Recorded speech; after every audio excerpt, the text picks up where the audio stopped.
Hey, what's good, what's good, what's good? Welcome to Reflections of a DJ, the R.O.A.D podcast. We're here in New York City, and we have invaded the Sound Collective. I'm one of your hosts, DJ Crooked. Jamie the Great is MIA. And we have my good friend from Jersey, one of Jersey's finest, yes, sir. DJ Showcase here, co-hosting this episode with us. Big shout out to my brother. Rest in peace to DJ Never, Never Forever. We have a special guest here. I've been talking with Showcase more about Brooklyn. All the DJs are holding down Brooklyn. And first person he mentioned was this individual here. And, he's a DJ, producer, promoter, does hip-hop, R&B, house. He does everything. And I'm very pleased to have him here. He's repping Brooklyn, but he's from Memphis, Tennessee.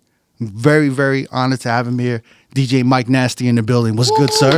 What's good, y'all? How y'all doing? Yeah, thank you for coming through, man. No problem. Thank you for having me. Yeah. I've been, looking you up, and I don't know anything about the Memphis, Tennessee club scene. I know about the music, obviously, with 8-Ball MJG, with hip hop, and it's definitely like the epicenter of like. There's so much history with gospel, jazz, blues, soul, and with hip hop, there's Project Pat, 3-6 Mafia. Then Young Dolph and Black Youngster and Moneybagg Yo. But I want to hear more about your journey here to New York and from Memphis, of all places. And I want to know what brought you here to New York and Brooklyn and to you've been here since, how long have you been in New York? About 7 years now. 7 years? Yeah. So 2017? Yes, sir. So, yeah, I want to, what brought you here to New York and Brooklyn? You have so many parties.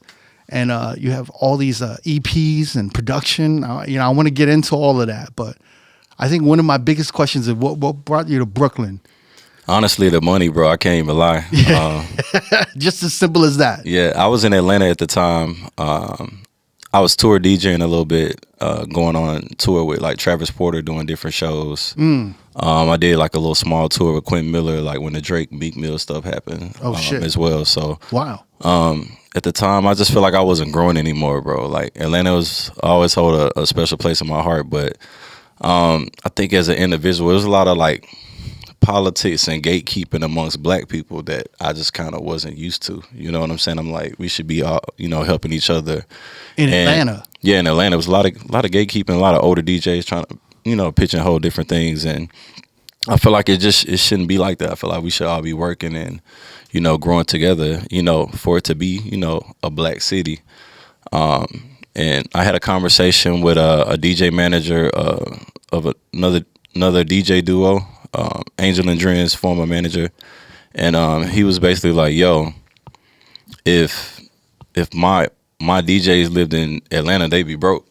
You should come to New York on a business trip. But he was like, don't come for like a week or two. He was like, you should come for a month. And I literally was inspired after that conversation. So I hit up one of my college homies, JR. I was like, yo, can I stay on your sofa for a month? I'm going to come out here, make it happen. And so I literally drove my car from Atlanta all the way. I had a gig in Philly at a Silk City Diner. Then I drove over from Philly to New York. I had a 5-hour energy. I did it in one take. I might have stopped and got gas like twice. And when I got to New York, I literally had like a couple gigs set up already. And I just felt like the Harlem Renaissance. Like black people was just giving me opportunity. Like I would do one party. I think the first party I might have DJ was this party called Fun with Friends. It's like a big warehouse party they do. They do outdoor parties, block parties, but they do it like Labor Day weekend, 4th of July. Where is that at? Is it in Brooklyn? Yeah, it's usually in Brooklyn. So all the gigs that you got was Brooklyn based initially? I think I was getting a couple in the city too, like early on, like Angel and Dren, they had a residency at Piano. So when they weren't in town, yeah. Like they would hit me up and I would just fill in for them on like a Thursday night. This is back when Pianos was actually, of some substance. Right. I don't think it no longer is, but. So this is 2017. Yeah. And you were in the Atlanta scene for what, like how many years? I was there for 3 years after I graduated. I went to the University of Tennessee. Atlanta's like 3 hours from UT, so yeah. It just made sense. All my friends were going to get jobs. I was like, yo, I just want to DJ. I was already making money in college. Like I was throwing homecoming parties. I'm like 19, 20 years old, taking home $2,000. paying my own bills, paying my rent. So I was like, yo, I can make a career out of this. And I was already kind of popping in Tennessee, so it just transferred over like easily, I feel like. And the music was dominated by Atlanta in the South, so it was kind of an easy transition into New York a little bit more. Or do you think did you have to like learn more genres when you came to New York, especially in Brooklyn? I feel like New York is a little bit more Caribbean heavy, For sure. and Afrobeat heavy than the South is. Yeah. I I mean, you got to have a dancehall set. Yeah, Tug. definitely. You got to have those key like soca tracks. Exactly, Yeah. but there's also a big transplant crowd out here. As much as real New Yorkers hate transplants for some reason, I do not know. They still But- do. Yeah, they still do. It's a lot of hate. The native New Yorkers feel like it's like a in the past thing. I don't know. Like there's rarely any like too many native New Yorkers that are still able to live in New York. Like, Yeah. It's tough. You know? But they don't realize that New York is built off of transplants. Yeah. It's built off of immigration. A lot of real New Yorkers, I'll say black New Yorkers, like their parents come from the Caribbean or Africa or somewhere. So like y'all are essentially transplants as well. Y'all just been here longer. For sure. You know what I'm saying? Yeah. Family wise, your parents are transplants if you look at it. I think it started becoming like a city with transplants when like probably in the 2000s when we started seeing more people coming in for like different reasons than like work. When it was like, it was like kind of like, it was like a scene to come in. There was all these like TV shows, Sex in the City. People wanted to like kind of just be a part of the New York shit. And I think probably around the time when you were in Brooklyn, and like Brooklyn was changing. Yeah, like Drastically, Brooklyn wasn't, right. people wasn't partying in Brooklyn like that when I got here. Yeah. And it's like, now Brooklyn is the scene. A lot of it's, I'm not going to say it's all built off of transplants, but like a big portion of like larger parties. I think it might be a little bit. Yeah, we you know? got some big parties like South House. It's one of the biggest parties in Brooklyn. Yeah. Like Tochi's from Tennessee. He's Nigerian, but he's from Tennessee. I'm from Tennessee. I consider myself the biggest young DJ in New York if I want to just put the stamp on it, like in my opinion. But I also have respect for New York, so I don't overstep. You Right. know what I'm saying? I know I'm a visitor. Hey, yo, what's good? This is Crooked. We got Jamie the Great here. Yeah. We're here to let you know that we have launched our Patreon. And if you fuck with us, Really fuck with us. if you really fuck with us, Some ride or die shit out like here. if you're a roadie for life. Not a casual. No, I'll take a casual roadie. Fuck a casual. I'll take a casual roadie, but if you're a roadie for life, you're going to go to patreon.com/road podcast. That's patreon.com/road podcast. One more time for the people in the back. Patreon.com/road podcast. Yes. And you're going to sign up and you're going to get an extra episode with this membership. Yep. You're going to get early access to episodes. You're going to see behind the scenes vlogs. Yep. You're going to see extra interviews that we've never released. Whoa, you're giving a lot of free shit going on. A lot of free shit. No, Look, Crooked. this is our opportunity to like further build and enhance our community Yes. that we built with y'all. This is like a deeper dive into what we do and what goes on here. And you know, these extra episodes that we're gonna release a month on our Patreon, this is gonna go back to kind of the old school road podcast where we would talk about all our personal experiences and everything that's going on, from gigs to music to The foundation of us. everything. Everything. So if you want to show support, go to patreon.com/road podcast.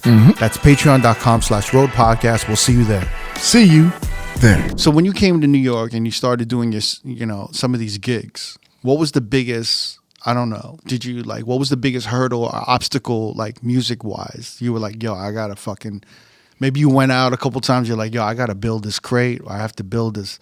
I gotta learn more about this. And then what were you most confident in?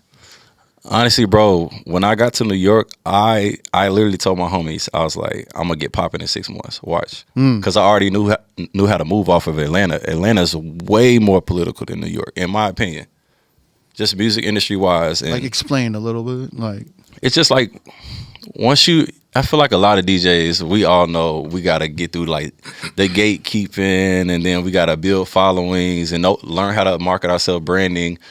Collecting emails, learning Facebook, Instagram ads for promotion, like learning every step to throwing parties. Like that was always my mindset. I'm like, the promoters, they need us. The crowd coming to see the DJs. So if I learn how to be a promoter, I can't lose. I won't need anybody to book me.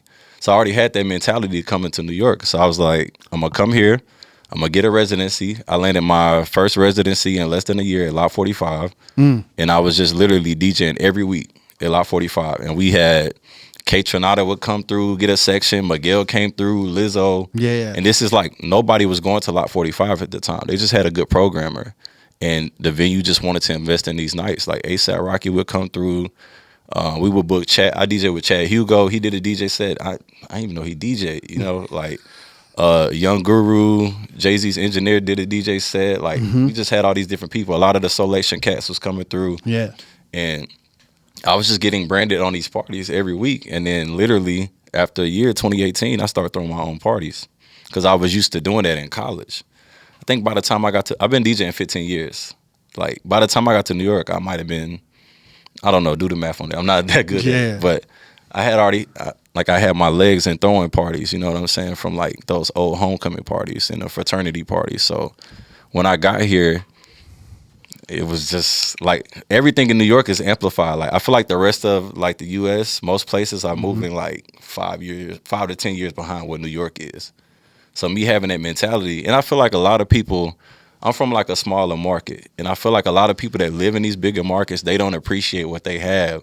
So when guys from smaller markets come in, we like, y'all got this club, y'all got, and we just 10X that fast. There's more venues, there's more opportunity. Whereas in Atlanta, whoever was popping 20 years, 15 years ago is still holding on to that venue. Exactly. They're not letting you in. Exactly. They're not going to give you a night. My friends still call me about it, bro. They're like, yo, I can't get this venue. They're not answering the phone. So if I'm in Atlanta and I've been in this since the late 90s, I'm still in it and I'm still a part of whatever club is still there. So if you want to come in, you have to like talk to me, and then I control your rate. So you can never really grow. Essentially, you can never make money. At the time, Atlanta's a little different now. It's not that as many clubs that are open right now. But yeah, at the time, it kind of, those are the hurdles you got to jump through. But I was able to, make some money. And so no matter how hard like you want to work and how much you want to hustle, Atlanta, you still have to deal with, like you said, the gatekeepers. Yeah, but like, can't nobody stop you if you got your own motion. You know what I'm saying? So like, I was throwing my own parties in Atlanta with my homies. You know what I'm saying? Yeah. So it's like, you could, as much as you want to DJ that popping party and they not booking you for whatever reason out of your control, you could throw your own event and you're going to get more money. And you just gonna build that email list and learn how to throw parties. Right. So when I got to New York, I just knew how to move already. And at the time in New York, 2017, DJs wasn't throwing their own parties like that. Yep. So like everybody was still, kind of going to up and down, getting a little bottle service type of vibes. You know what I'm saying? And then Brooklyn, we only had Lot 45 and Kinfolk at the time. Maybe Brooklyn Bowl, like Questlove would do a party over there. You know what I'm saying? It's a little yeah, I remember crowd. hearing about Brooklyn Bowl and Questlove, Yeah, now I throw my own parties at Brooklyn Bowl. I did 900 people at the last one a few weeks ago. You know what I'm saying? So crazy. I've always been like, I have to brand myself with everything I do, even though I have like 5 to 10 different party concepts. Everything's Mike Nasty. You got a lot of party concepts. Man. I just want to go through a few of them. Yeah. So you have Sunset Social, and then you have Midnight Bowl, which is like nighttime bowling. Yeah. And then you have We Like to Party. Is that one of your oldest parties? We Like to Party? That's my first party I threw. That's your first party. That was in 2017. Yeah. Yeah. So you've had that since you came out here, right, to Brooklyn, and then you have Jumpin' Thumpin', which is your house party. Yes, sir. And have you always been DJing house? It's crazy. My family is actually from Chicago, like my dad's side. Wow. So I wanted to ask you if there was a house scene in Memphis. Absolutely not. Not that I know. No.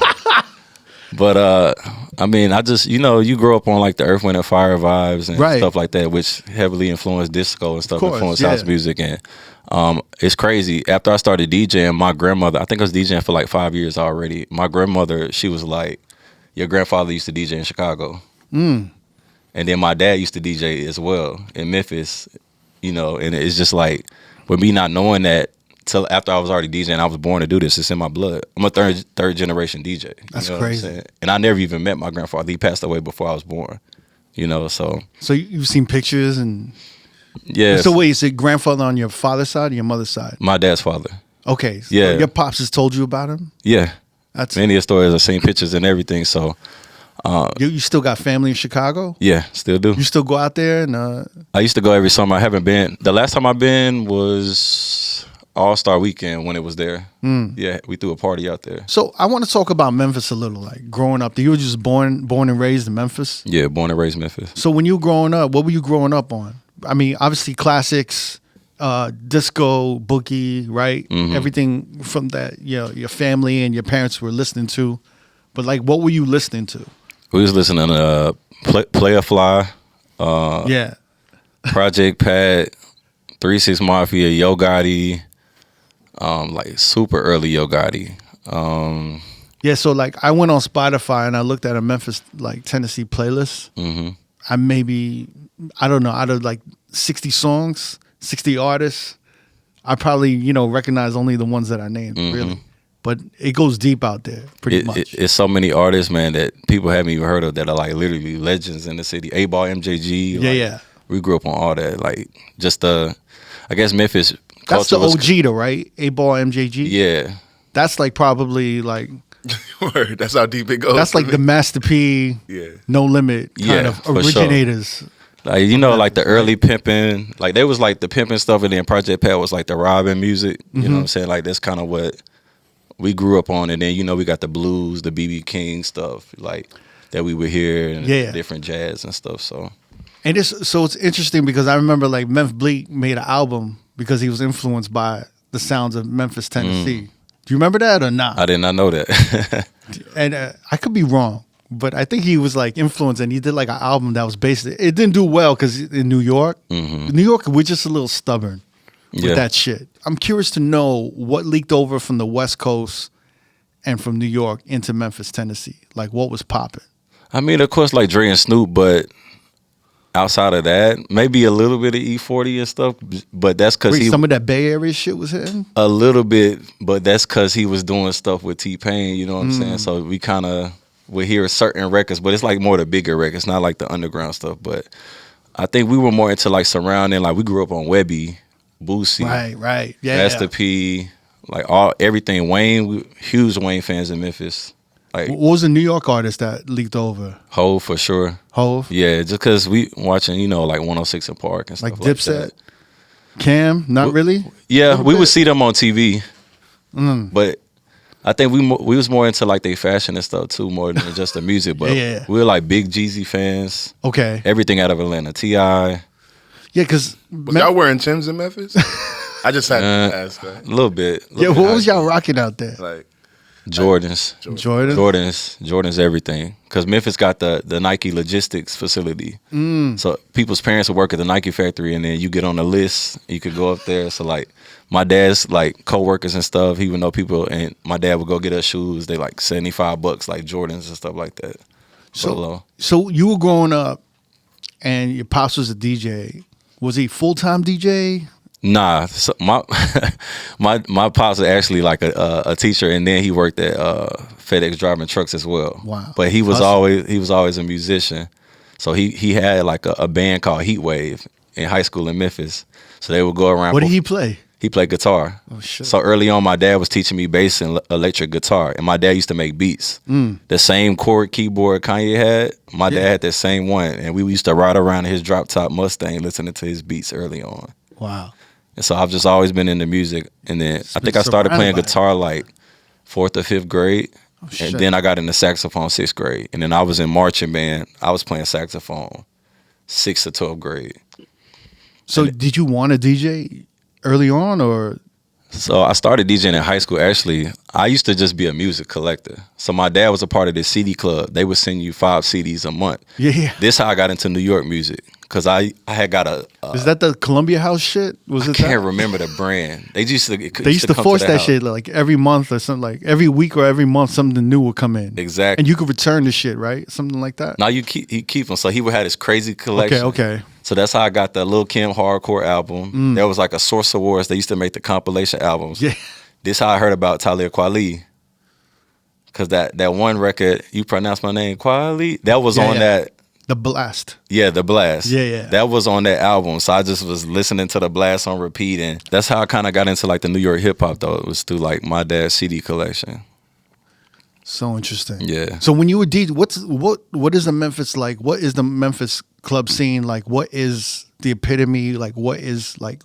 Where do the DJs like? Where do they start? Where do they go?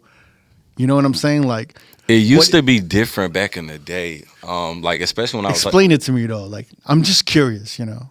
So like when we were younger, we had exposure to club culture in like middle school because they used to have skating ring parties, big skating ring culture in Memphis. It's similar to Atlanta, just not as big. And the radio DJs would come and DJ for the high school parties, but nobody was skating. It's literally like a young Freaknik type vibes, like girls busting splits. It was crazy twerking. So the skate ring was the nightclub. Yes. No one was skating though. Nobody was skating. It was like an adult party, but we was mad young. And then once we got to high school, there were certain nights where we can go to certain like Memphis clubs, and they would rent out the clubs and throw like these high school fraternity sorority parties. So like for some reason in Memphis, we're exposed to club culture way before we were supposed to, and our parents was just cool with it. Yeah. So like you can rent out, like imagine some Manhattan club and they throwing a high school party in there. It happens some little bits. That was kind of the vibe in Memphis. But a lot. What was the soundtrack? So what were y'all? What was popping in high school when you was growing up? Cocaine music, Yo Gotti, cocaine music, all them joints. Really? I mean, we listen to R&B, but I think that's more like around our parents and stuff. It wasn't really, R&B wasn't really getting played in the parties till I got to college. Really? So it's just like, where it be Savage Life, like all of that.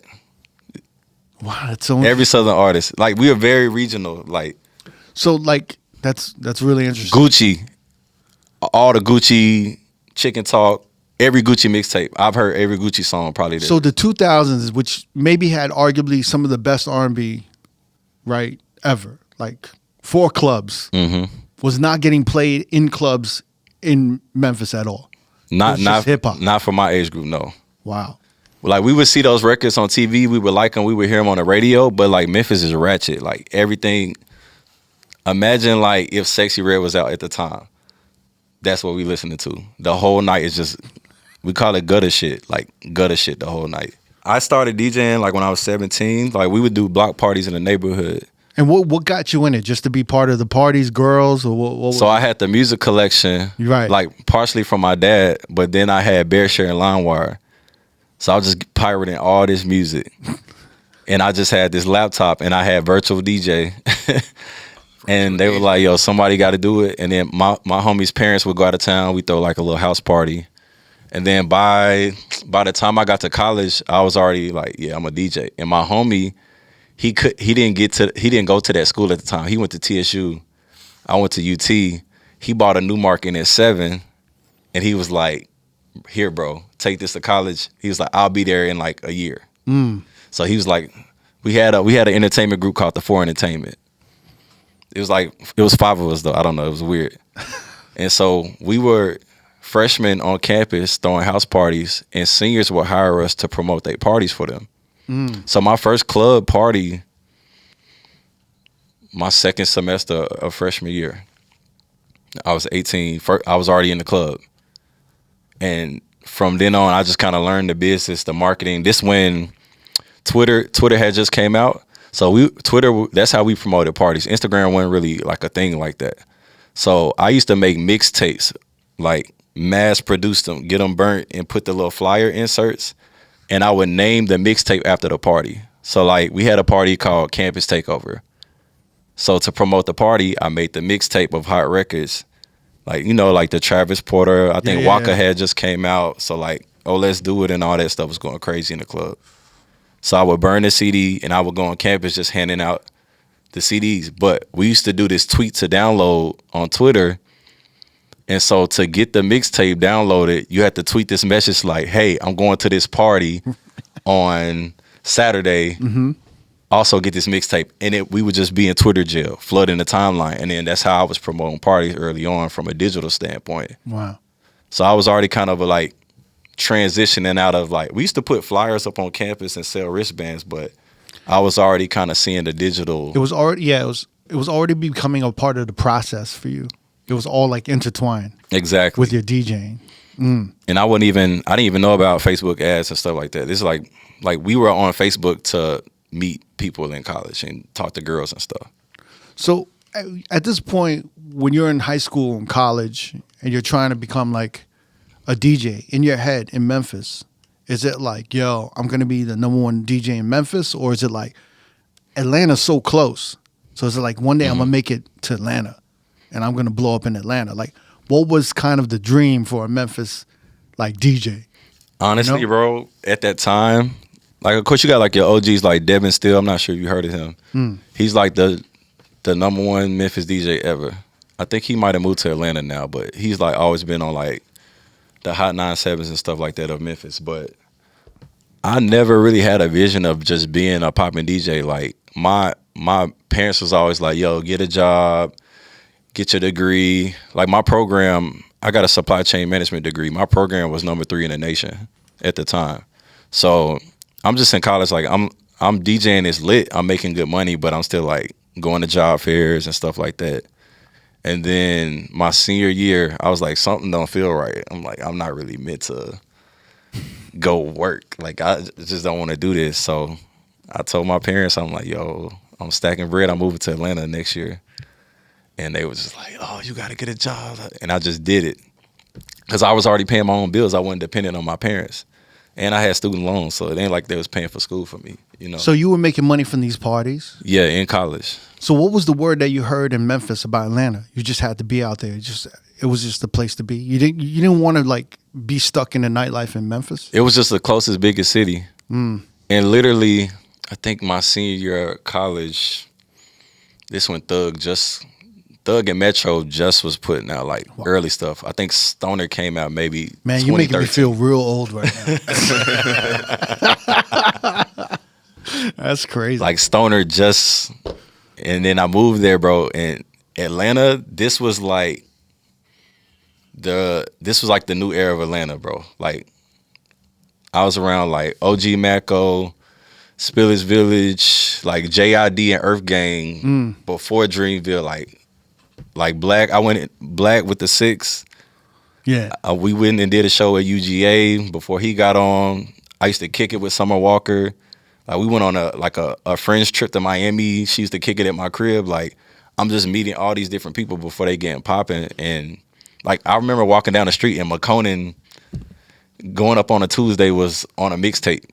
I was like, yo, that song's dope, bro. Like this shit. Like, and that era of Atlanta just, I don't know what it's comparable to, but a lot of those, even the Alpha Records guys like Father and stuff like that, like it was cool to see Father, that. wow, I haven't heard, yeah. Yeah, like that was my era of Atlanta, and all of that was cultivated at this venue called Department Store. What was that song he had? Wrist, yeah. Wrist. Yeah. It's my jam. I haven't heard that shit in a long SoundCloud, time. man. SoundCloud era. Wow, that was that was you like went to Atlanta at the perfect time. Mm-hmm. Crazy. Like Metro just went crazy. Like I remember Cam Kirk, the photographer, he was shooting Gucci in them. Like, so there was just so many artists coming out. That's why you became a show DJ kind of instantly, right? Yeah, but I kind of end up hating tour DJing like very quickly. What did you hate about it? Well, how did the opportunities come up with Travis Porter?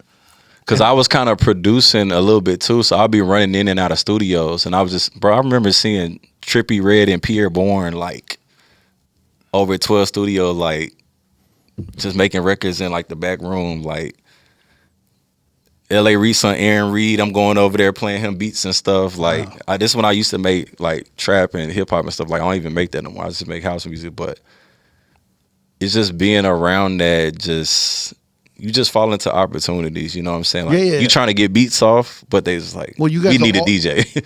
Everyone's young and creative. And everyone, it just seems like all these things are happening, right? Yeah, like in Atlanta, I wanted to be a producer. Like, bro, I used to go to DJ Burn One's house and be making music with him. Or like Black Metaphor, he produced for Ross. Like, I go meet him at the studio and he be showing me stuff and just kind of picking up game. Like, I don't know, production is hard. Yeah, you know, for sure. But like it's like timing. It's like there's a lot of things. There's a little bit of luck. It's like the DJ thing didn't really click for me. Like I was doing it for so long, but once I got to New York, I'm like, oh yeah, I'm a brand. So, your initial description of Atlanta is very different from, this description of Atlanta when you first moved out there. Mm-hmm. What happened from when you first moved out there to when you moved to New York? It's like your heart got broken. It's like Atlanta's. It's like there's a dark side of Atlanta, bro. when did you start encountering it? I think the more I was in the because what you're saying right now, what you're describing right now, I don't mean to cut you off. Mm-hmm. It sounds amazing. It sounds Mm-hmm. like Renaissance. yeah. It sounds like you came at the right time, and there's a how did dark it change in 3 years. It's a dark side to all of that, though. Like, Right. I feel like the entertainment scene in Atlanta, there was a lot of like drug culture around stuff. Like, Yeah. I would go to afters after the club and like people passing around a plate of Coke. And it's just like, I come from wholesome Tennessee life. I'm just like, this not me. People doing the different drugs in the club. Like, they would go in the bathroom. You see the little baggies and all this. Like, I'm like, nah, this kind of dark. So that was the main drug at the time, Coke. I feel like it still is probably. Yeah, for sure. And I'm just like, this kind of weird. And then, like Atlanta's a dangerous place too. Like the gun stuff. Like I was in places I was not supposed to be. Like I was literally, bro. I remember when I first met 21 Savage. One of my rap homies, Mendo Kelly, he did a song with Migos and 21 Savage, like this was before 21 Pop. I'm in the projects in like East Atlanta, recorded at this music video shoot. I'm in the video. The song's called like What Are You Doing or something. It's on YouTube.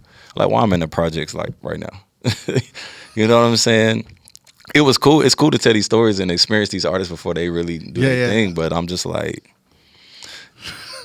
now I'm in New York. I'm in Bed-Stuy, walking around. It's it's different. I'm not in the projects. Like it's certain elements you don't want to be around, and it's like I think it's a part of Southern culture. I feel like Atlanta's a bigger Memphis, so things I would see in Memphis growing up, I just feel like I'm like, this is never ending. I feel like I wasn't growing anymore. My music taste is a little bit more eclectic than the average Southern DJ, and so we would be in parties in Atlanta. I'll break out and play a Toro E. Moy record or some SoundCloud edits. Mm-hmm. This is the time when that was kind of bubbling. You might drop a Sango record, some K Tronada, right. And I just feel like what I really wanted to be as a DJ, this city wasn't able to offer me that. Like, I could have stayed there and built that scene, but ultimately, although Atlanta is a market in terms of trap music, I feel like in nightlife it's like a D or a C. Like real spill. You know what I'm saying? So, and I didn't grow up in that era, but I'm looking at guys like DJ AM. I'm like, he's a rock star. Yeah. I got to go to New York and do that. Like, I'm looking up to those guys. Jazzy Jeff's my favorite DJ. I'm like, yo, the sets, the genres he's able to go in. Like, I would be in a party in Atlanta, I'd play a James Brown record, and they rock with it. But I'm like, I could do this bigger. You know what I'm saying? So it's just wanting that bigger stage and to be able to fully do myself, like be myself. Like, I even look at it now, like Atlanta's kind of starting a house music scene, but New York, yeah, New York is one of the meccas, Yeah, so for sure. I just wanted to. I feel like when I say I wasn't growing, like I feel like I could, if I left, I could expedite my career even more. And now that 7 years later, I'm in New York, and like I feel like I've accomplished my wildest dreams. I look at my friends that are still in Atlanta that DJ, and they're like, "Man, you was right. I should have got out." So it's almost like you have to fit into the scene in Memphis and Atlanta. You have to fit in it, but it's not necessarily who you are, what you want to be in. Yeah, And you grew out of it quickly. It's not my identity. Like, I remember even when I was in college in Knoxville, Tennessee, like, bro, I was DJing a party, bro, and the front door's right there, and people's getting to shooting. Like, I'm ducking down in the DJ booth. You see what I'm saying? And then I look at the news the next day, that shooting was on the news. I'm like, why am I in this club? You know what I'm saying? Like, So it's like the gun laws in these cities and states affect the nightlife, and it fucks it up. for sure. I feel like in New York, it's like, like if he was in Atlanta, it's like big fish, small pond in a sense because of like what your ceiling could be over there if you want to do more things. You go to New York and it's kind of like the big pond, small fish, but you have so many opportunities to become a big fish. And I feel like he's kind of like a testament to that. Like he came in there and it was like nobody knows this guy, but he like in New York, the amount of I guess venues or opportunities that you're provided here allows you to blaze your own trail.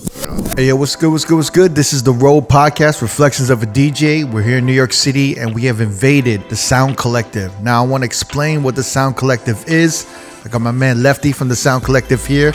Lefty, thank you for having us and hosting this beautiful studio for us. Exactly what is the Sound Collective here in New York? Modern, state-of-the-art facility with tons of production gear. And one side of it is you can be a member and you can come here and pay monthly to use the rooms and the gear and sign out time and our space. We have a state-of-the-art studio. We have all these production stations, DJ stations, instrument practicing rooms and such like that. And you also like teach. You have like classes and sessions, right? We have intensive programs, short-term programs that people can come and take Saturday classes on DJing, production. There's like kind of a community building within where there's like DJs, producers, musicians. Up and coming producers, people honing their craft and learning, and DJs and all these things. And they come here and practice, and we have all the new gear, so they come and check that out and get familiar. And a lot of DJs will come in from out of town being like, let me get a day pass so I can just get a refresh on the 3000s and the V10. And what's great is that a lot of our guests, everyone from like Clark Kent to the technician to like Camilo, they come in here and they're just like, holy shit. You want to play with all the gear, man? Yeah. I didn't even realize this, but you guys have like studio spaces where people can do live streams and they can do their Twitch streams. Yep. We got a whole green screen set up already, multicam, full on switcher. Like we also do a lot of events here. We're bringing a lot of outside talent, organizations. We got a big event coming up with DJ City, Beat Source, and Serato. That's part of our family. Yeah. We did a big one last year with them. We got another one coming up. For our listeners, is there any way we could hook them up with a deal, or like if they put in a R.O.A.D podcast code? Tell me about it. What else do you have in vision for this deal? It sounds like we're well on our way. Why don't you tell them? You're working with us where they can type in a code for like R.O.A.D. Yep. And they'll get a month free, right? Yeah, on our online platform. We have a whole online platform with like masterclass style education. Nice. Different categories and everything, instruments, drums. And then we have these things that we're launching right now called Pro Paths. So you can choose, like if you're a producer, you can take the Ableton Pro Path, the Logic Pro Path, Serato Studio. Goes through a wide variety of knowledge besides just stuff in that skill set and discipline. So our R.O.A.D listeners, if you're in New York, you can check out their facility. You can do a day pass, a week pass, a monthly pass. You can check out their site. You have access to all the education online. Soundcollective.com. We also have a YouTube channel that has some of our content from the educational courses, and all of our events are live streamed and put up there. I hope we can come back here and use your facilities again. Looking forward to it. Shout to Lefty and the Sound Collective. Thank you so much. Is there something about the way you DJ'd when you came to New York that stood out from other motherfuckers in Brooklyn that was going on? Bro, I'm a scratch DJ. Like, yeah, I trained myself off of DJ Angelo. I don't know if y'all remember the tutorials on YouTube. He's a DNC champion. From England or something, right? Yeah. DJ Angelo, I'm like learning the orbit scratch, all this stuff. And I'm in the dorm room, this like sophomore year. And at the time I had the new Mark NS7, which like a little 6-inch platter or whatever. But going to work on that motherfucker. That shit, it spins, it got torque to it. So I'm just learning to scratch on that. And then when I got some bread, I went and bought some 1200 techs. And then I had the Rain 57 with the little toggle thing. Yeah, we all live the same life, bro.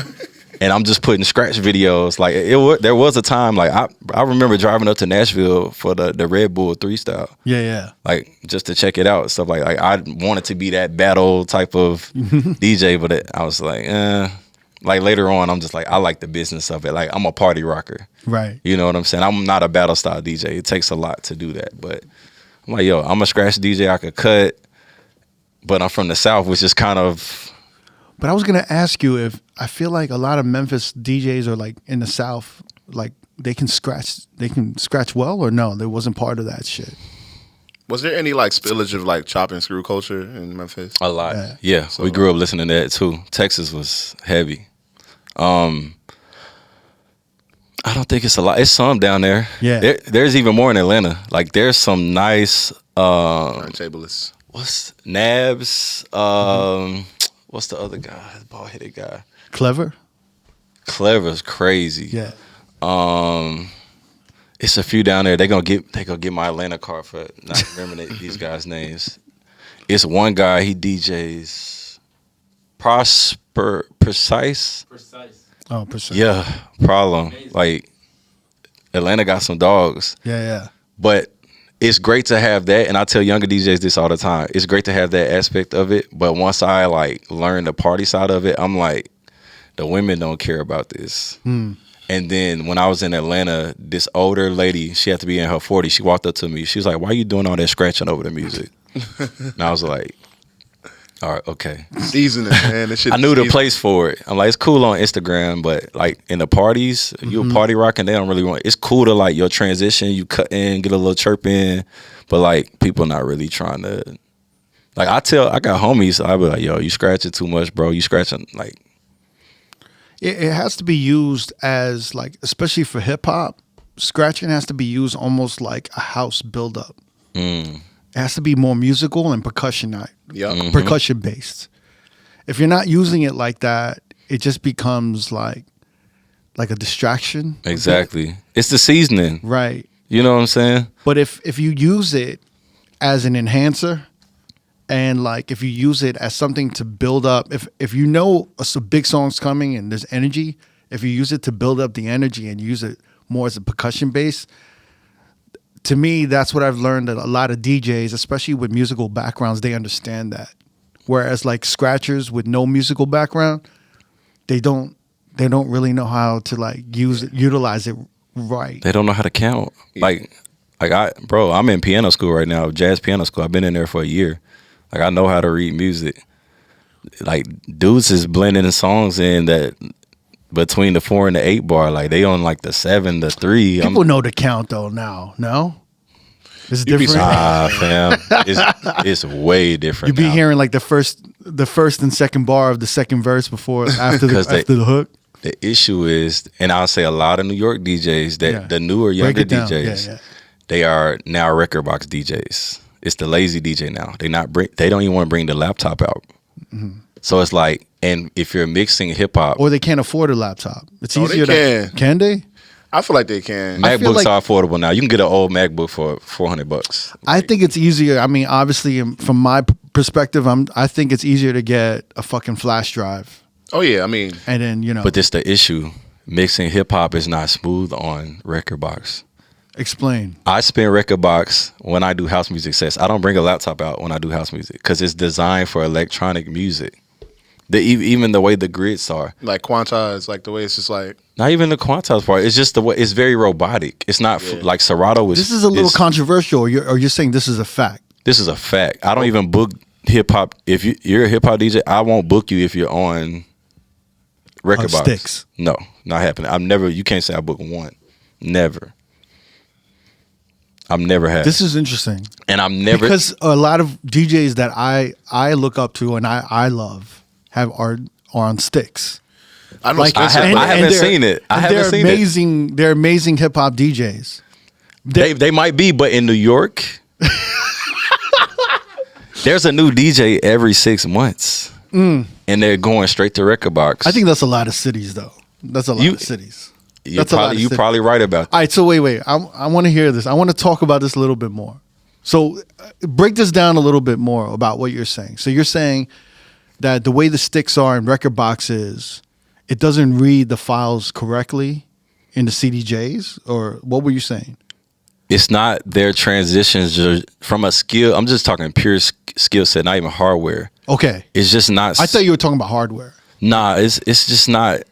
Well, the hardware just don't set you up to have the best skill set. If that makes sense, like it's a reason you still see Jazzy Jeff with that laptop out. You know what I'm saying? And a lot of DJs that cut and get busy. Not saying you have to cut.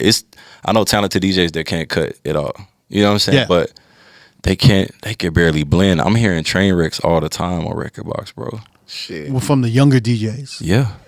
Older DJs are still on laptops. And I don't consider I'm still a younger DJ. Yeah. I don't consider myself old. I don't know what year it was, but there was a year when every fucking Miami DJ, from Dessa to Spencer Tracy, they were like, we all on sticks. And then they went back to laptop. It's just I think it was like, I forgot what year it was. Either Because it's 2019 not sustainable. Like it's not as fun, bro. If we gonna get down to it, it's not as fun. You might remember something and you're like, oh, this song. And you could type it in real quick. So you're saying for house and EDM and dance music, Perfect. it's perfect. Perfect. So I just think of it as a time limit window. Yeah. So like with hip hop, especially now, but for me, it's always been with hip hop or any open format set. Hip hop, you have a 20 to 30 second window at most sometimes to cue songs and get it ready and do what you're going to do. I feel like even now it's even worse. You got to really run through a lot, even like the new records that come out.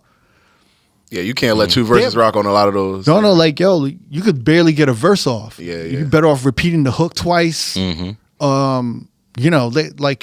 a new hot record now, maybe 30, 45 seconds at most. Whereas back in the day, you could play two verses, you could play 2 minutes. So for me, on record box and sticks, you got to move fucking fast. It hurts your creativity because it's sometimes. Does it hurt it? It hurts it because I feel like sometimes I'll be mixing. I got this one song and I'm like, this transition is going to be so fire. And I'm literally, that search bar is your best friend. Boom, drag it in. You can't do that on record box. The 3000s made it a little easier. I would say that, like if you are playing on sticks, but I think in order for you as a hip hop DJ to go left, or even an open format DJ to go left, or like go into a different crate easily, like because house music is different. House music, you know what you're playing. People come to hear what you want to play, and you're taking them on a journey. Right, you might play 7 minutes of a record. And Yeah, but there in house music, there's a 2 minute window. I'd say at the least. Depends on the style. minimum. Yeah. Yeah. But I would see, tech house. I've been seeing a lot of like tech house DJs. They're almost quick mixing. Yeah. So a lot of like tech house DJs that I hear, they're like, they're one build up and they're out. Mm-hmm. They're not even going to the second breakdown build up. And Right. This is more like for clubs that are like the club is the pool, or is it the artist? No, so like I just think with a tech house DJ, it's almost like open format because tech house is like they're doing remixes of like hip hop, disco, like there's tech house remixes of everything. Yeah. In dance music house there's everything, but tech house specifically and certain EDM, I think it's almost like there's an open format EDM tech house genre, and I feel like those DJs, I went to see like Loud Luxury. And they were almost like an open format DJ. The way they were spinning, it was just like, it was like a disco song, build up, hit, next song, build up, hit, next song, and it was just like. But see, that's because it was that's all their vocals audience. and pop, yeah, They're watering it down for the audience. You know? But that's that. I would say that's that top 40 commercial EDM tech house scene. So I'm like, 2 minute window is better than a 30-second window. So that 2 minutes gives you some time to scroll and use record box. And there's still somewhat of a vibe. Right. But the house, like in a dance, in an actual house party, I would say you have a 4 to 5 minute window sometimes on that. Yeah. So, and then I think the sticks, DJ on sticks, and you tell me if you agree, I feel like it's almost like vinyl. It's where you can kind of like vibe to it. You're not looking at waves. You're not searching, and you just it's everyone that plays on sticks says, "Yo, this is the closest thing I feel like I'm DJing on vinyl." I haven't heard that. Never heard that? That's very unique. I haven't heard that. A lot of Serato motherfuckers that I know that. But see, you got a different circle, so it's like I'm a lot those of, DJs are very versatile. You know what I'm saying? I'm talking about the 22-year-old DJ that's like he might model on the side, and he's like, I want to DJ now. And this is a recent in your recent experience, maybe in the last 2 years, 3 years that you're dealing with. Post pandemic, everybody wants to be a DJ, which is fine. You know what I'm saying? Pre-pandemic, everyone wants to be. Yeah, but it's like people with jobs that's throwing their hat in the ring. Yeah. Like, you got a corporate job, bro. Like, and they use their resources to get gigs and stuff like that. So the little guys kind of suffer. You know what I'm saying? which is fine. Like everybody do what they want, but Yeah. I feel like there's a. But those are the guys that they want the look, right? So they'll take less pay because they're already getting paid from their regular job. I mean, they might love the music though too. Like, Right. who am I to say that? But I feel like there's no camaraderie. That's what's missing. Camaraderie and community is missing from it. You know what I'm saying? Really? Yeah. Like you wouldn't see that person. Like we pull up on each other's parties and stuff like that. Right. Like you wouldn't see that person coming to a Lot 45 showing love type. You know what I'm saying? They just kind of in their corporate bag. Something come across their desk. Like I've seen people work at the company and book themselves for the gig. Yep. Now make that make sense. Them PR firms, man. I'm telling you. They be sitting next to the cubicle of the person who has to do the. I'm like, how he get on this? Somebody tell me, oh, he works there. Yep. That's crazy. But What do you call those DJs? I call them lifestyle DJs. They're lifestyle DJs. Instagram. So like another version of influencer DJs, Yeah, kind of. Yeah. but they're just in it for. I don't even like the influencer DJ type of name. I feel like influencers are influencers. I just feel like ultimately the time is like the greatest answer to this all. There's people that's just going to do it and they're going to get tired of it eventually. But it's funny because they not lasting over 10 years anyway. Yeah. You know what I'm saying? So you would never book any of those DJs. I mean, if they good, I would. Okay. Some So of them that get shows. good. Some of them actually get good. They go to Pirate Studios and Sound Collective and like practice for real. Because they don't, if they can actually afford the equipment, they Got it. go and figure it out. But it's hard to hear a consistent like a blend, bro. Like it's hard for people to blend and not train wreck, bro. It's hard to go out and like enjoy other DJs now. It's like, do you really practice? Like you can go to Power Studios a couple of times. Like, all right, I got it.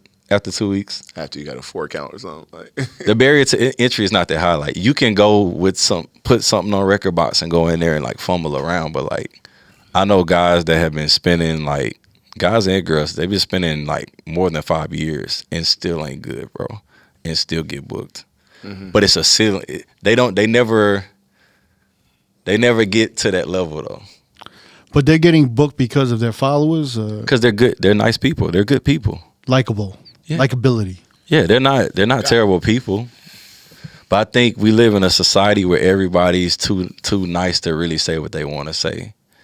Or their friends are like, bro, you really need to go practice. You're not that good. they say it on People social media though. But not directly. Like they'll just say, oh, the DJ's in this area. Yes, the fans. Like the fans will be like, yo, that DJ was trash.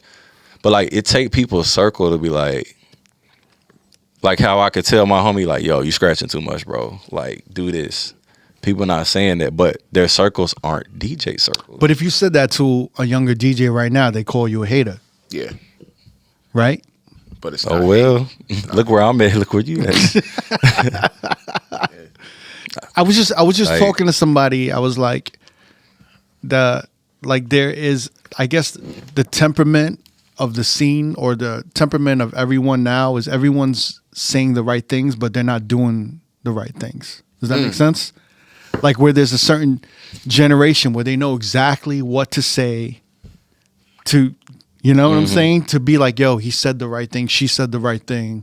But when it comes to doing, they're not doing it. It's like they perfected words of affirmation, but they haven't perfected acts of service. You got to put the work in, but there's only Does that make sense? There's unlimited spots, but there are only so many spots. You know what I'm saying? Like there are unlimited opportunities for everybody, Right. There's but only a small yeah. amount gonna put that work in. You know, There isn't participation trophies. I've told DJs, I'm like, you would be better like on Serato, like. Not an ad. They don't want to do it. And I could give the game all day. Are they gonna do it? And then you see their career. Think about it. They can call you a hater, but if you have 15 years of doing something successfully, like I was lit at 18, like for my city, whatever. How can you argue with somebody's track record? I drive a Porsche, bro. I do. As a DJ, I can't say many DJs in New York even have cars. You know what I'm saying? It's like at some point, as much as you don't like the truth will haunt you. It will haunt you. So that's my word of advice. Like, if you want to be a dance music DJ and just do house, cool, record box all day. But like, if you trying to throw your hat in this open format ring, get on that Serato and get nice. What is your day to day like? Like, what is you're juggling promotion, production, and DJ, and not only are you DJing in like you're not DJing in one type of room either.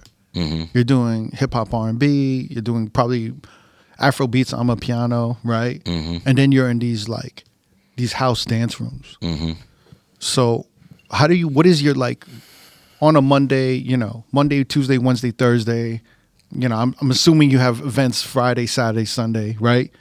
What is your regular day like? How do you approach the day? You waking up at 7? You know what I'm saying? Like, I'm just curious how much, if you were going to separate the percentages throughout the day, you know, 30% to promotion, 10, 15 to music, production, sometimes never ever or once in a while. I was noticing patterns in your production release. So I wanted to talk to you about that. Okay. But I noticed certain years, I feel like when you launched the production in 2020, you know, you have this like spring release program where you're trying to release everything every spring, either March or April, right? That's because I take 3 months off November to like February. You don't DJ at all, or you do DJ? Nah. Like, I might come back and throw like a New Year's Eve party, but like I like to, you know, travel. I think last year I went to like Costa Rica, you know, spend time with family. But like I use that time to work on music, just because New York is kind of dead in the wintertime anyway. And like, who really want to be here? Like, it's 20 degrees, you know. When did you start doing that? 2019? Yeah, kind of like. Because your first release was like around March or something, 2020, February or something. So I was a SoundCloud release dude. So if you go on my SoundCloud, I got stuff for like, I got 2 SoundCloud pages. So like I kind of got popping off of like SoundCloud remixes for like making house remixes like R&B and stuff. And then I was looking at your Bandcamp. Yeah. Okay. But I wanted to, me knowing more about the dance music game, I was like, I want to release more like Track Source and Beatport, because this is where like the scene goes about, some of the scene goes about records. So I had to create my own label to get on there from what I found out. So I use Label Works for my distribution. So I created my own label, Nasty Tracks, and that's where you see the releases kind of just started like around 29, like official 2020. Like streaming stuff. So you were posting edits like when? Like 2015, 16, all through? Yeah, like back when I was in Atlanta, like I was just posting like, I'll just drop some, like I'll make it, I'm like, yo, this a vibe, upload it, not mix and master, like very raw. And then the more I got into house music, more I'm like, okay, I'm working with like my album, I have horn sections like on songs. Yeah, I saw that.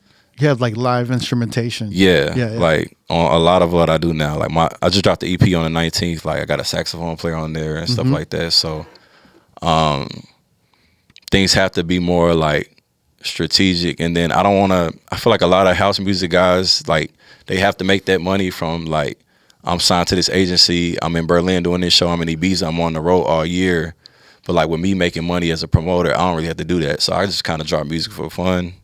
Like I've had different agencies like talk to me and stuff like that. Different people want to manage me, but I mean, until a situation like comes across my desk that's like worthwhile, like I just like running my business myself. So like my day to day, Monday I wake up, I got a trainer, I go to the gym. A lot of my stuff is automated. So like I automate my email blasts. I have like 40-some thousand emails from New York. And then I automate my ad campaigns. So like, let's say it's a party August 1st, I start promoting like 2 weeks out, and the campaign just running before I even. So you're scheduling everything like at least a week in advance or so? Yeah, like my year is planned out in the wintertime. So like, end of this year, I'm already talking to venues about like next summer. And so I just get holds of dates all the way to like Halloween. And then that's when I go on my break when November happens. Interesting. So the whole year is just holds. And then I have 3 flyer illustrators, and I just send them the information. You're streamlined. Yeah. When did you become streamlined? You came out in 2017. I want to know when it became streamlined for you. It's very impressive. Probably already, like, I was already kind of running Facebook ads when I lived in Atlanta. So, like, as soon as I got here, I already knew. But I had to build up that email list first. So what I would do, I would throw, like, parties free RSVP before midnight. And so I would just get hundreds of RSVPs a week. And then that's how I built up my master list of, like, I think it's like 46,000 now. And my open rate is crazy. My open rate's like around 50%. So like 25,000 people. Wow. What's the average? What's like normal? Like for open rate? Like 8%, 10%, right? Yeah, for the average person, yeah. Yeah, it's to super open an low. email. Super low. But my emails are mad simple. It's just a flyer and like 4 sentences. What did you learn? Like not to hit them with too much, like not to put like 4 events at once, just focus on 1 event per email? Is that what it is? Yeah. And I see people do the newsletters, but I'm like, yo, nobody reading this. Right. People at work. So I'm like, flyer date. Yeah, newsletters were popping like in the early 2000s. Right. And you got this tiny font. It'd be like flyer date. My subject line is invite in the name of the party with the date. How far ahead do you start promoting something?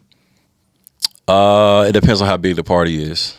So like the capacity of the venue. So like this weekend I'm at Cafe Rizzoli. It's like 300-400. I'll post it on Sunday. But I'm not running ads for that party. Like there's just walk up crowd. Like I'll post it twice in the party pack. Like line down the block. But like a bigger, like my Sunset Social, I did 1,500 people last weekend. That's like a 3-week campaign. Okay. Couple email blasts, big ad budget, and then you just recoup. How much you putting into the ads? Bands, bro. Like bands. Really? Yeah. I mean, it depends on the capacity. So 1,500, like 2,500 or more? Or double. Really? 5,000 just in ads. That's really the name of the game for promotions right now is analytics. For me, nobody else does this. Well, I think Vegas does. Like Vegas markets do it, you know? But like I don't know another DJ in New York that really run ads like that. But you got to know what you're doing. Like I've been learning ad game for like 8 years. Crazy. And I just got it to where it needs to be. But like that's the game. So like people are seeing my flyers. They'll literally come up to me at the party like, yo, I'm seeing your flyers everywhere. Like, and I haven't even posted on my feed yet. But it's running in the background. Everything's automated. So that's how I'm able to like. I was in Tokyo and I'm promoting a party next week. I'm not even in town, and people seeing my ass in New York. You know, like it's just working smarter. So interesting. Yeah, you're the first DJ I've actually spoken to about this. It's just being a brand. Like you gotta, like I have a business degree, so like me coming into this is a little bit different than the average person. Yeah, you were saying that like in your spare time you're just watching business podcasts on YouTube, right? Bro, like my stock portfolio, like I have a financial advisor for mutual funds. I have another one for my life insurance, and then I'm actively investing in like ETFs and like Nvidia and stuff. And I'm just like, but you gotta, we don't get a 401k as a DJ, so you gotta like, you gotta make your own retirement and be responsible. And you gotta pay your taxes. Where did that come from? Was your pops or your mom? Probably my dad. Your dad? Make sure you pay your taxes, because my dad has an accounting degree. So he's like, but I already kind of knew like I got homies that don't be paying their taxes. Probably like, yo, you gotta pay your. He's like, man, the IRS just hit me up for this. I gotta pay this. I'm like, I pay my accountant like $500. You just gotta. I have QuickBooks, Intuit, self-employment, keep track of all the transactions. You can categorize them, personal, business, and sending that pre-estimated tax. Yep. Payments. People don't know that. You got to pay as an entrepreneur. You got to pay your taxes before the next year. Yeah. So I make my estimated tax payment in the fall. Like I don't do the quarterly. You could just wait. So the money in the account, the tax money already away, and then the next year you just pay the rest of it, and you good. Like you got to be up to date, man. You've always been business minded like this? 1,000%. Yeah. That's great. That's great. So you're running ads. You've got that streamlined. I was gonna ask you if you have like a team. No team. No team. I promote everything myself, bro. Really? No team. Wow. So like I see promoted, it'd be 5 promoters, 5 DJs, and 4 hosts just to like pack out a room. I'm like, yo, y'all don't need all this. Put the money into, but of course you gotta learn. It's a different So are you scouting like venues actively, looking for new venues for All the events? time, yeah. So when you do that, you're using the staff, the venue staff, to security and everything to do everything. Yeah, like the Coordinate. venue comes with security, and then I have my own door staff. Okay, and I was book I the was DJ. going to ask you. So you do have kind of a team. Yeah. Like right. I would consider my team like my 4 people for my door staff, my 3 illustrators, and like my photographers. Photographers, videographers are very important. I do the video myself now. What do you mean? I bought a cinema camera, and I document the parties myself. Wait, so what do you do when you're DJing though? Like I DJ, most of my parties I DJ an hour and a half. So the rest of the party, I got my camera, I'm walking around. So you're not hosting. I mean, my DJs are like, mic game is impeccable. Like shout out No, Mike. but I'm saying like you're not being a host at the party. You're walking around with like Oh, a I'm working. steady cam. I'm working. I'm an introvert, bro. You know how like DJs and promoters bottle popping sparklers and in Yeah. the section with all the girls? Like, I'm walking around. You just want to keep busy. I'm going to the door running smoothly because the line down the people be waiting in line for like an hour, bro, to get in the party. So like, I'm like streamlining this. I'm like, okay, we got to do this security. We charging 30 now. Like, I'm just you running the operation, and then I might go to the green room and take a nap or something. I've done, bro. Real life. Bro, once you have like that. This is very interesting. I've never heard this. Bro, I've never heard. I'm from Tennessee, bro. Life is simple. It's not like all the glitz and glamour don't really. Like, I could be walking around with chains and stuff, bro. Like, I'm like whatever. Like, So you're your own videographer. Why did you choose to do that? because the people I was hiring, it would take them a month to get the So recap you're back. editing the recap. Yep, I know color grading, all that, bro. When I go on my trips, like but it's a hobby. I take my camera. I'm into cinematography, bro. So like, I went to Japan, documented the whole trip. Went to Cabo, documented the whole trip. It's more content outside of just DJ content. That's why I said the lifestyle DJ thing. You know, like Yeah. I consider myself a lifestyle DJ. And I don't just DJ. Like I make music. I got my own label. Post a video. I'm in the gym, workout content. The girls love it. Like you got to do everything. So wait, so I'm a master of none. Like what was the turning point when you're like, I'm not hiring none of these videographers. Fuck this shit. And I'm like, you just. that was last year. I dropped $6,000 on a cinema camera, and I was like, I'm gonna learn this. So you force yourself to learn it and edit, and you self-taught yourself. You got to, bro. Like, cause you're gonna save money in the end. I've already made that $6,000 back from like all the events I have, 2-3 events a week. Imagine I had to hire a videographer for everyone. Is that the most inconsistent aspect of like promoting your parties? Is the photographers and the videographers? Flyer designers, illustrators. If I could do that myself, I would too. Honestly, because they're like, and I literally give them the inspiration, and they miss deadlines like 90% of the time. But they're so good, you just have to bite the bullet on it. Because I feel like being able to draw is like a childhood skill, so I can't pick up that skill. That's literally the only part of my business. Like I could take pictures if I wanted to. Right. I've done it, but that illustration, bro. Like if you see my flyers, they're immaculate. Like I have like that old Stretch Armstrong New York City flyer book. Like I get inspo from like things like that. Like I have books of old jazz album art covers, 70s funk covers. Like I'm sending like George Clinton old albums and Earth, Wind and Fire to my illustrators. I'm like, yo, this the inspo, make something off of this, you know? Do you ever think you're doing too much? In terms of that, or? Just everything. Like if you just focused on one thing, it would be better. I feel like once I established my nightlife like company, then I was able to do like other things just for fun. Like I enjoy shooting videos. Like when I go on vacation, I'm bringing my camera. You know, so when you have a passion about like I just love art. I love architecture. I love everything. Like there was a time where Kanye was my favorite rapper. He's no longer my favorite rapper, but I look up to guys like that. They just wear many hats. They're not afraid to like do other things. Yeah. And it's just worked out for me. So in the midst of all this, were you always DJing house? and dance music, like house and EDM, or I feel like I got into house in college, like late in college. what were you? Because I was getting into at that time. I'm trying to like grasp what was the music. Of course, like your Carrie Chandlers and stuff like that. But like honestly, I feel like that Disclosure album, Settle, like before they went mainstream, like that was a good house album, and that just kind of I was like, yo, I like this. And it's like you on college campus, and it's like the Katy Perry era and all that, Right. like the trap EDM stuff. I never really liked that. I like real house music. So like I'm liking the Todd Terrys, the Carrie Chandlers, like stuff like that. Like that's the real deep soulful house. Louis Vega, Kenny Dope. Like I go see those guys DJ. Like if I do go out to see a DJ, I want to go see those guys. Some of them are still on knobs, right? Yep. You ever fuck with the knob mixes or no? Nah.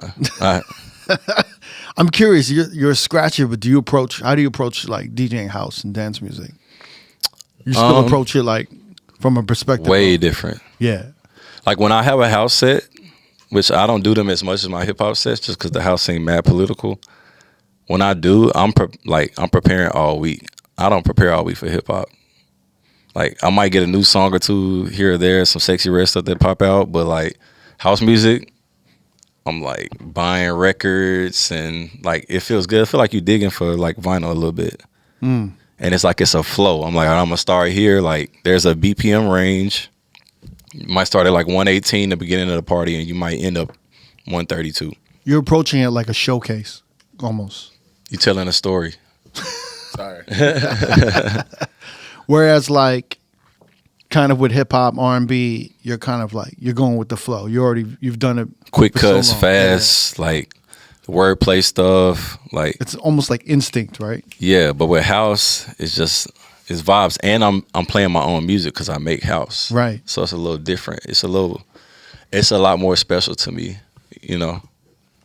So, all right. So you started. So when did you start like actually DJing it more and like doing it, like playing it in the clubs? I there an started playing opportunity? it more out like a little bit in Atlanta, but like Atlanta, open format in Atlanta is way different than other parts of the country. Yeah. Like open format in Atlanta, like artsy Atlanta, like hipster Atlanta, you can go anywhere. Like I could play a deep house record and go into some Young Nudie and then go into some Mary J, like in the party vibing. Like I give respect to Atlanta for that for sure. Like their ear, eclectic wise, amazing. What were some of the places you were playing out there? Like department store, we was getting busy in department store. Like it's no longer open, but like that was the spot. Like that was the eclectic. Like might play some Donald Glover and then Tears for Fears. Like whatever you want to play, you could do that. Right. That like that DJ AM kind of style, a little bit Jazzy Jeff kind of style. But like everybody was coming through there. Like they used to have this thing. They still do a playlist party. Used to be every Monday, and like 2 Chainz, T.I., like all these big artists would come. They knew they had to tap in with the underground, with department store, and they would come in and just perform and do their records, and they're millionaires, And this is a small 2-level bar, and this was like the cultural hub at the time. It's funny, like everything you're describing is like I've been spinning that way since I started. But it's like it's like we've been like when I was DJing and I was in the clubs, we had to play rock, 80s, classics, dance hall, hip hop. We had to play everything. And that was the early 2000s, and they've been doing that in New York since the 90s. And but it's like the way you speak about it, it's like it's just like It's it faded. wasn't available or it wasn't around. It's like maybe the parties were a little bit more like genres were more segregated. For sure. And I feel like that's why community is important, because there is little pockets of people that do want to hear more eclectic music. But it's hard now that I'm like promoter, event curator level. Like you have to dumb down the sets a little bit more just because you're making money. I was doing the bi-coastal thing last year, so I would go to LA every month and throw 2 parties. I would throw a house music party, then I'd throw a hip-hop party. Yeah, you would throw your jumping thumping party out there. Yeah, jumping, thumping, and then I was doing Sunset Social out there, like a day party. And then I did New Year's Eve like one year, but I feel like there are certain pockets of LA culture, like they're more into like the SoundCloud remixes and stuff like that, which I don't even like that music anymore. There was a period in time for me like where I did like it when I was in Atlanta. I'm like, yo, this is cool. But I feel like the remixes are so like carbon copy now. It's just Like predictable. yeah, and they're just not good. And then although I do love Serato stems, it's allowing a lot of bad blends, and like they're kind of considering that the new remixes now. Like when I was coming up making a remix, like I'm taking the acapella and I'm making my own beat over the acapella. But now people are able to just strip the drums or something and then put another song over that, which is cool. Some of them sound good, but I feel like with the SoundCloud remix culture, like a lot of the tracks they get through aren't good. They're not in key. And that's where the music theory comes from. Like being a musician, like this vocal key is like B flat and the track is in like F minor or something like that. You know, I don't even know the keys, but you can hear it But I think some naturally. people are just tone deaf. Yeah, that's what it is. I just think back in the day, you couldn't be tone deaf and DJ, but there was like a very small handful of like tone deaf DJs. But they don't know the hardware either because they're doing all this in Serato. Yeah. But if you're a real producer, you're like, I'm going to take the vocals, pitch the vocals to the proper key to match the track. You know, it's interesting because a lot of the DJs I'm seeing that do a lot of like that have the talent to do things live are not doing it live. They're actually just pre-recording it, so they don't have to worry about it. that's taking the fun out of it, man. Who doing that? Like A lot of DJs. I don't I've want to never say their done- names. like higher profile DJs. Yeah, I mean, like you can probably bleep this or take out the names. But that's crazy because So Sure, what sure. what he would do in Serato, he's making pre-edits of what he would do live on Serato, so he can play it easier on sticks. I'm MIDI mapping the Serato stems to the buttons where I'm dropping the drums out, dropping this out, doing it live. That's more fun. I think maybe the reasons why they're playing the pre-edits is because maybe they're expected to be more performative nowadays. What, cuts wise? I think, Like expression. yeah, more expressive and Yeah, be yeah, and yeah. showcase. So that's a crowd. themselves. That's a crowd and promoter problem. I feel like in New York, this is the toughest crowd to DJ for in America, for Talk sure. about it. You think so? For sure. Absolutely. And we're talking about the biggest critics are the women. They do not play. I feel like They're I feel like a South crowd is kind of hard. Nah, they're not gonna But that's- dance regardless. But that's because a lot of Southern music is still underground mixtape type of records. Like you go in Alabama, you got to know certain records. You go to Memphis. But they want to hear nothing but South shit. I feel like that in would New make York, your you're job open. easier, though, right? If you only got to stay one dimensional for a night and you do it really well, But you then- got to but who be wants from to- there. You got to be from there. It's regional records. Like Yo Gotti, That's What's Up. Most people don't know that record. That's the number one song in Memphis. a good DJ gonna Hip-hop. tap in with the Memphis dude. Like, yo, what's the hottest record?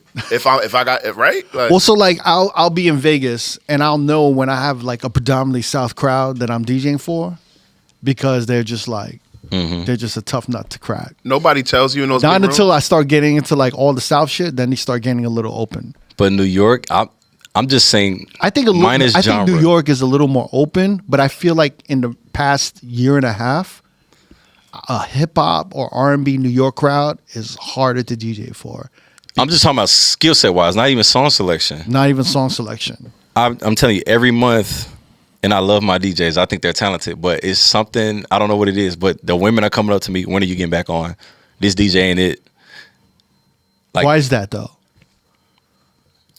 You're just saying because they're They're chain tough. wrecking or like No. I book good DJs. That's why I'm like, I don't know, but like they are tough. This is recently. This is every month. That But I'm like getting, in the- as soon like- as I get off, like But when are you hearing this? Last 2 years or forever? since I've been in New York. But yeah, Shit, don't yeah. let the shorties come through like, yo, I want to hear soca, and you gotta do a soca set. But okay, I mean, They're tough. Like they Really? they know what they want. They're like, you not playing enough Caribbean music. Like Do you think it's just the entitlement of just? I think it's that. I think think I mean, it's it that. is, but because the reality is like if any Mike Nasty party you go to and he stays pretty consistent with the DJs he booked, including me, like Yeah. we're gonna give you a show, like, and it's gonna be rocking. But like, there's always gonna be a percentage of people who just like they like familiarity at the end of the day, like, and that's why a lot of times they're gonna be like, yo, like, when are you getting back on? Because you can hear it the other way around too. It's just like how it goes in New York. Like people can be stiff, and then there'll be a moment in time like Mike will get on middle of the party and he's playing some of the hottest joints out, and they're going absolutely bananas. And then you get off, but it's like, damn, I want that still. I still want that part. Like, you know what I'm saying? Like, it's just. I don't know I don't know if it's the transitions because I'm like the music the same. With you in production and you like into house music, venturing off your production, you know, like you said, you started doing, you know, I was listening to your early 2020. It was very like eclectic. The BPMs were all over the place. You know, you're remixing everything from like, I don't know, you were doing like Mary J. Blige, Be Happy, right? Your BPMs were all over the place. You know, you're doing a FKG, Masego, Lil Wayne, Tribe Called Quest, Migos. And then, you know, after like maybe a year or so, it became more deep house and less like less eclectic, less vocals, right? What happened during that transition for you? I feel like I was at a crossroads where there was a time I did want to go like pure house. I kind of just got tired of I honestly, I got tired of working with rappers because I would give them beats and they would sit on the beats for like They would sit on them for like 2 years. Finally put out the record. I still got records that ain't out that like I've heard the records snippets on Instagram. And then I had an artist. I collabed with an artist and we put out like a joint EP. Like I'm executive producing the project. He didn't promote it. He didn't even post about it. And I posted. It's just like weird stuff like that. Like you put time into these records and like these are beats that like I would run into like a Mike Brinkley and give him like a pack because he run with Gotti and them. Like, you know what I'm saying? Like I would meet different A&Rs and I'm like, y'all are wasting my beats and y'all not even on. Y'all not even signed. And like I'm running in and out of Rock Nation in these different places. And I just got tired of it. I was like, yo, I'll be my own artist. Like I'll just make house music. And it just literally boiled down to that, bro. Like, and I feel like it's a great decision. Like I really established my name, like in my label, putting out dope releases, but there are still hurdles in house music. There's a lot of gatekeeping. Although it is a black genre of music, white people gatekeep it. And you were mentioning earlier there's a lot of politics with house, with the dance music scene. Yeah, it's been tough. Like, it's crazy. Well, like how old is the Jumpin' Thumpin' party? I think I started, it used to be called Nights Like This. But somebody ended up using the name as well. I just like, all right, I'm changing the name. I think that party started like 2018, 2019. I actually started Nights Like This with DJ MoMA at Black Flamingo. And then after that, I just kind of took a break and rebranded the party. But it's been dope. Like we just booked Mike Dunn for the last one, OG house music legend. We did it elsewhere, and I feel like that's one of the parties like I'm really strategic about how like what venue it is, what DJs I'm booking. Like that's why you don't really see the party happen too often. But like I was doing that party in LA every month. Like last year they were begging for it to come back, but I feel like with house music you need the sound system has to be a certain way, and it's a lot. It's still an underground genre as much as it is mainstream. You know, the house music I like the deep stuff, the soulful stuff. So I just try to be strategic with it. But I think for me, I more so use the label and the parties is intertwined just to brand myself in a different light, because I feel like the house scene, they kind of see you as a hip hop DJ and they try to put you in that box. And when I started doing house music parties, like I literally had a DJ come to the party and was like, at the end of the night, she was like, I had to come see if you could really do this because all I see you do is spin hip hop. And she's like, you could really spin house music. And I'm like, Like, I respect that, but I'm like, it's crazy people could put you in this box and they don't even know you. They never even got a coffee with you. Like, they don't know what you listen to in your spare time. Like, I'm mainly listening to jazz and house music and like alternative R&B and things like that. Like, yeah. Like, I'm only listening to Future if I'm on the way to the club It's in the to car. be expected though sometimes, right? A little bit. Yeah, but it's like I'm not one to put people in a box, especially like. But everyone is. Especially now, I feel like the Yeah. level of judgment and like the need to call shit out Mm-hmm. is like higher than ever, right? But I think it's a sense of gatekeeping, and then I feel like with house there's tokenism. So like there are certain, for it to be a white dominated space, there are black people that are in positions of like getting gigs and, you know, spinning at the top spots in the city and around the world, but they only really putting their own people on. They're not like, yo, Mike's dope over there. I like what he's doing. I like his project. Let's work with him. Let's book him on our party. And those are the guys, they do house music and techno 24/7. But I don't know what it is about me. They might think I'm not credible enough, but like, I spun with the greats. I spun with Roger Sanchez. I spun with Joe Vaughn. I spun with Todd Terry in Amsterdam. Like, I do the house stuff at extremely high taste level. You know, So wait, so the obstacles you've noticed or you've encountered and experienced is just not the welcoming or like there's no welcoming. There's no inquiries for bookings. Even though I'm throwing my own parties and I'm spinning with legends. Like, I DJ Elsewhere's Halloween party with Ty Edwards.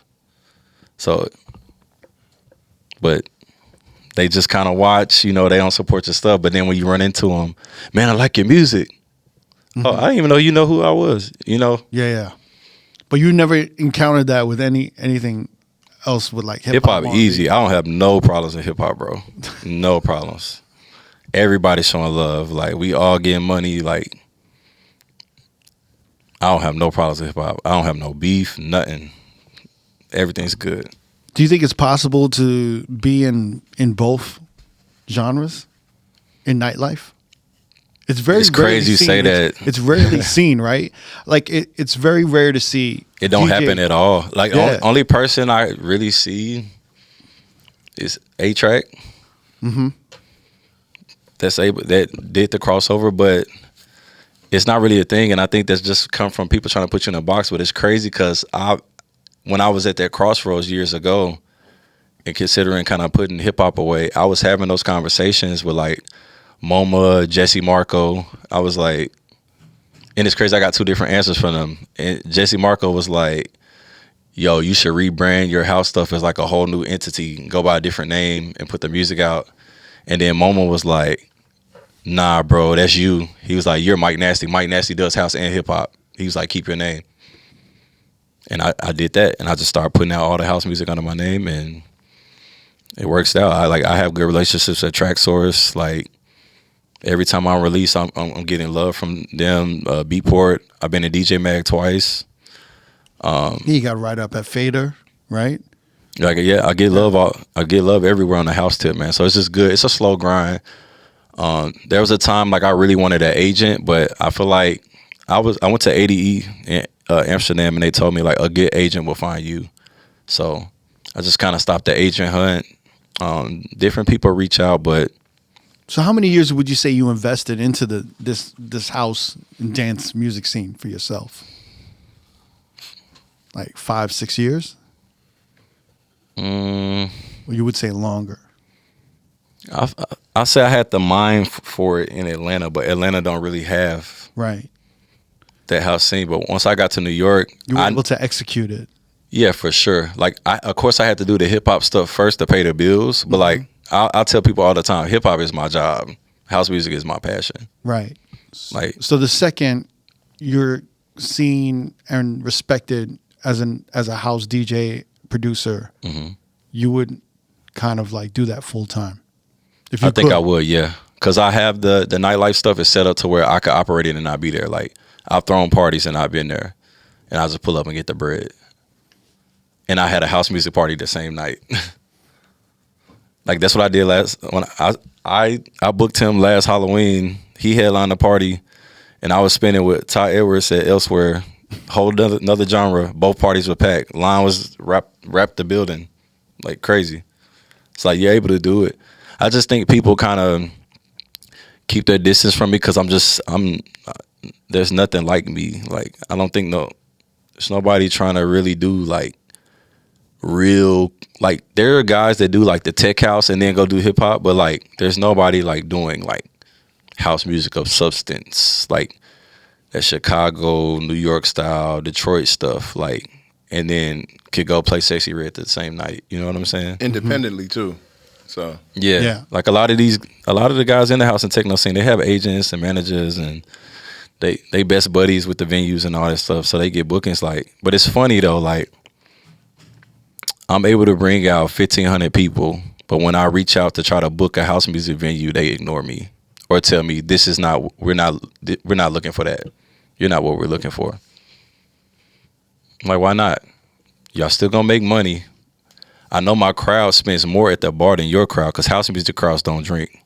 Mm-hmm. They buy tickets and do drugs and go dance.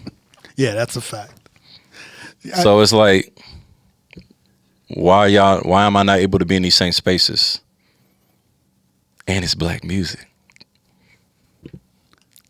I could get in DJ Mag, but can't spin it a little venue in Brooklyn. Like, come on, man. Like, but that's the gatekeeping things that I have to deal with in house music that I don't have to deal with in hip hop.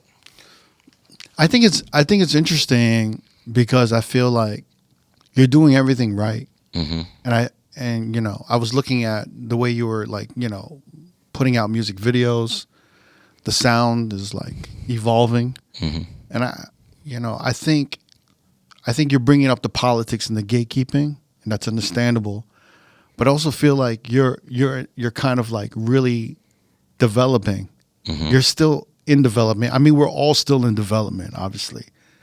But I feel like, sometimes when you try to force things, Mm-hmm. it's not going to happen. And I feel like you're still kind of like, building Oh yeah, a structure. You know what I mean? I'm a baby in the house music world for sure, and I acknowledge that. But I don't even think it's that you're a baby. I think like what I've noticed is that things happen when they should happen. Mm-hmm. And unfortunately sometimes it doesn't happen when it should. Mm-hmm. But I feel like in your situation, I think it's most definitely going to happen. But I feel like I feel like a lot of motherfuckers, they want it to happen now. right, And I feel like when I'm seeing, I'm just like, oh, this is amazing.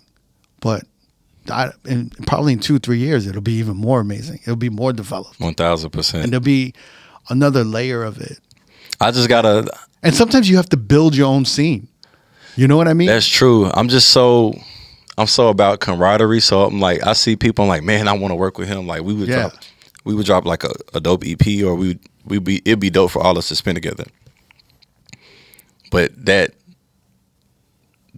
thought is on the other end of the relationship. You know what I'm saying? But you know what I've noticed? Like sometimes, like we'll come up to like there's so many DJs. Like we've been doing this podcast for like 7 years. This will be our 7th year. Mm-hmm. We still haven't gotten Jazzy Jeff. Mm-hmm. We've been speaking to Jazzy Jeff for like 2 years, 2-3 years. And for me, I'm just like, I don't stress about it. yeah, I just be like, it'll happen whenever it happens. Mm-hmm. Because there's also a thought of like, oh man, what if that shit happened 2 years before? We wouldn't have anything to strive for later. That's how I felt. You know what man. I mean? Like I had a management deal on the table. I probably would be lit in house right now. Like it was like literally press a button, go. Yeah. And I didn't like the contract, and I was gonna have to give up like 20% of my parties. And I was like, these are hip hop parties. They have nothing to do with house music. Right. And I was like, yeah, I just like I'll figure it out on my own. And I'm glad it happened. Like every year the revenue goes up, man. And you're right. You just gotta. It's all God's time, and honestly, bro, It's God's time, but I feel like it takes time to build your own scene and your own movement. And I feel like this isn't even like it's just the beginning. Because I always look at Kanye, and you know how Kanye is like obsessed with working with larger entities. yeah. Like there was that conversation with him and Sway. Sway was like, why don't you do it yourself? He's like, yo, you don't understand. Like, that's going to take too long. Now, 10, 15 years passed, and he still doesn't have a home, and he doesn't have the freedom. But had he just started then, he would have had all the resources and it would have been streamlined by now. Right. Because there's people doing it. They had less money than he has. Now, I mean, now he's doing it himself. The Easy.com thing. He's starting it now when he should have done it Yeah. back then. Yeah. But he was obsessed with working with Nike. Why doesn't Nike, and he was yelling, why isn't Nike letting me? Why are they like, you're marginalizing me. Everyone's marginalizing. Why doesn't Gucci want to work with me now? And it's one of those things where it's like, you have to build your own shit. Building, they will come. And I feel like, in almost a similar situation, you're building your own brand, you're building your own scene, you're building your own Yeezy to a certain degree. And you're like, how come they're not acknowledging this shit? And it was just like, kind of like. That's the reason, because you're building your own shit. Building your own shit. And like everything you're talking about, I've never heard anyone streamline all of these entities. And it's like, you're the only person that can really do this. Right. Does that make sense? Bro, I be looking at my Shazams, bro, like, it be like Prague, London, Berlin. I'm like, the music is global. Global, and then it's like, you're the only one that has the mindset to build the infrastructure, right? To promote it, to build it, to streamline it, and to juggle the music and the creative aspects of it all as well. Right. So it's like, there's no one that's going to be able to like fast forward this. Or like, you know what I mean? Like, it's almost like you have to just take the time and just be like, all right, this is just going to be a longer path. I tell myself, like, if I had a team, like, I could be able to do a lot more. But even building that, how long did it take for you to build the team that you have? Like, even the door people. Like, I'm talking about a team. I told somebody this last week. I was like, a team that could do more for myself than I could do. For sure. Like, you somebody want that Rihanna team, Or just like a manager or an agent that's like, I got you boiler room next week. But are you willing to let go? Of? Well, that's I remember I used to have a clothing brand and clothing line, and I spoke to, actually Mega from Black Scale. I don't know if you remember that clothing brand, Black Scale. And I was like, what was the biggest obstacle that you had? And he said, letting go. And letting someone take over and realizing it won't be 100% and being okay with it being 85, 90%. 100% of nothing is nothing. You know what I'm saying? But if you didn't let go and let somebody take over and let them make the mistakes and let it be not at 100%, you wouldn't be able to develop another department or and expand the company. Right. But yeah, I mean, everything you're saying is interesting. I'm excited to see what will happen like in 5 years. I'm in a good place, bro. Like sometimes I feel like hitting the eject button and just moving to Thailand. I tell my friends that all the time, but I'm like, I got a little bit more to accomplish before. You just came back from Japan, right? Yeah. You had a ball over there. Amazing. Yeah. Well, I have a question. You had a music video journey, right? That was in Korea. Yep, in Seoul. In Seoul, South Korea. So you had an actress there, Paris Kajiri. She's from Kenya, but she spoke fluent Korean. Yeah, she lives out there. She's lives like a out model, there. actress, yeah. Yeah, and she was in the video. But I noticed that the directors for all your music videos was Korean. Is it Seung Lee? Yeah. Yeah. And I thought it was interesting, like, how you hooked up with this director. Bro, I literally saw him. I saw one of his reels on Instagram. And I'm into cinematography. This is before I'm shooting, and I'm just like, I gotta work with this guy. And I hit him up. I'm like, yo, I want you to do my music video. And then we did our first video, Get Up. It was the most professional thing I ever did. Like, we had a producer. We had to get insurance. I rented a bodega. We had to rent out like a junkyard for this car scene. I rented one of the cars from the Gotham TV show. Like, this old guy lives in Long Island. He has a hangar of cars. Like, we rented the old school car in the video. Mad expensive though. I wouldn't do it again. There's this thing that music videos are like a waste of money. It was a cool experience, but that video was like 10 grand, bro. I'm like, That was 10 grand? Because Yeah. it was barely a minute and a half, maybe, right? 10 grand for that video, like everything. Yeah, that's why a lot of Paying everybody. visualizers now, like Wait. short form videos. Like, It's cool if you got a label budget, but I'm fully independent, so that's coming out of my pocket. I was gonna, because I was asking you, like, I was just like, who's handling the budget for everything you're doing? Myself, bro. Like, if it makes sense, I'll do it. Like, You're investing in yourself. we shot like 3 music videos, and I was like, okay. But it's a tax write-off too. Like, there's a good side to it, you know. Wait, so you're saying you shot 3 music videos that you never released? No. We released. I released 3 with him. Yeah, 3 with him. Yeah. So he flew out to Seoul. Oh, Yeah. man.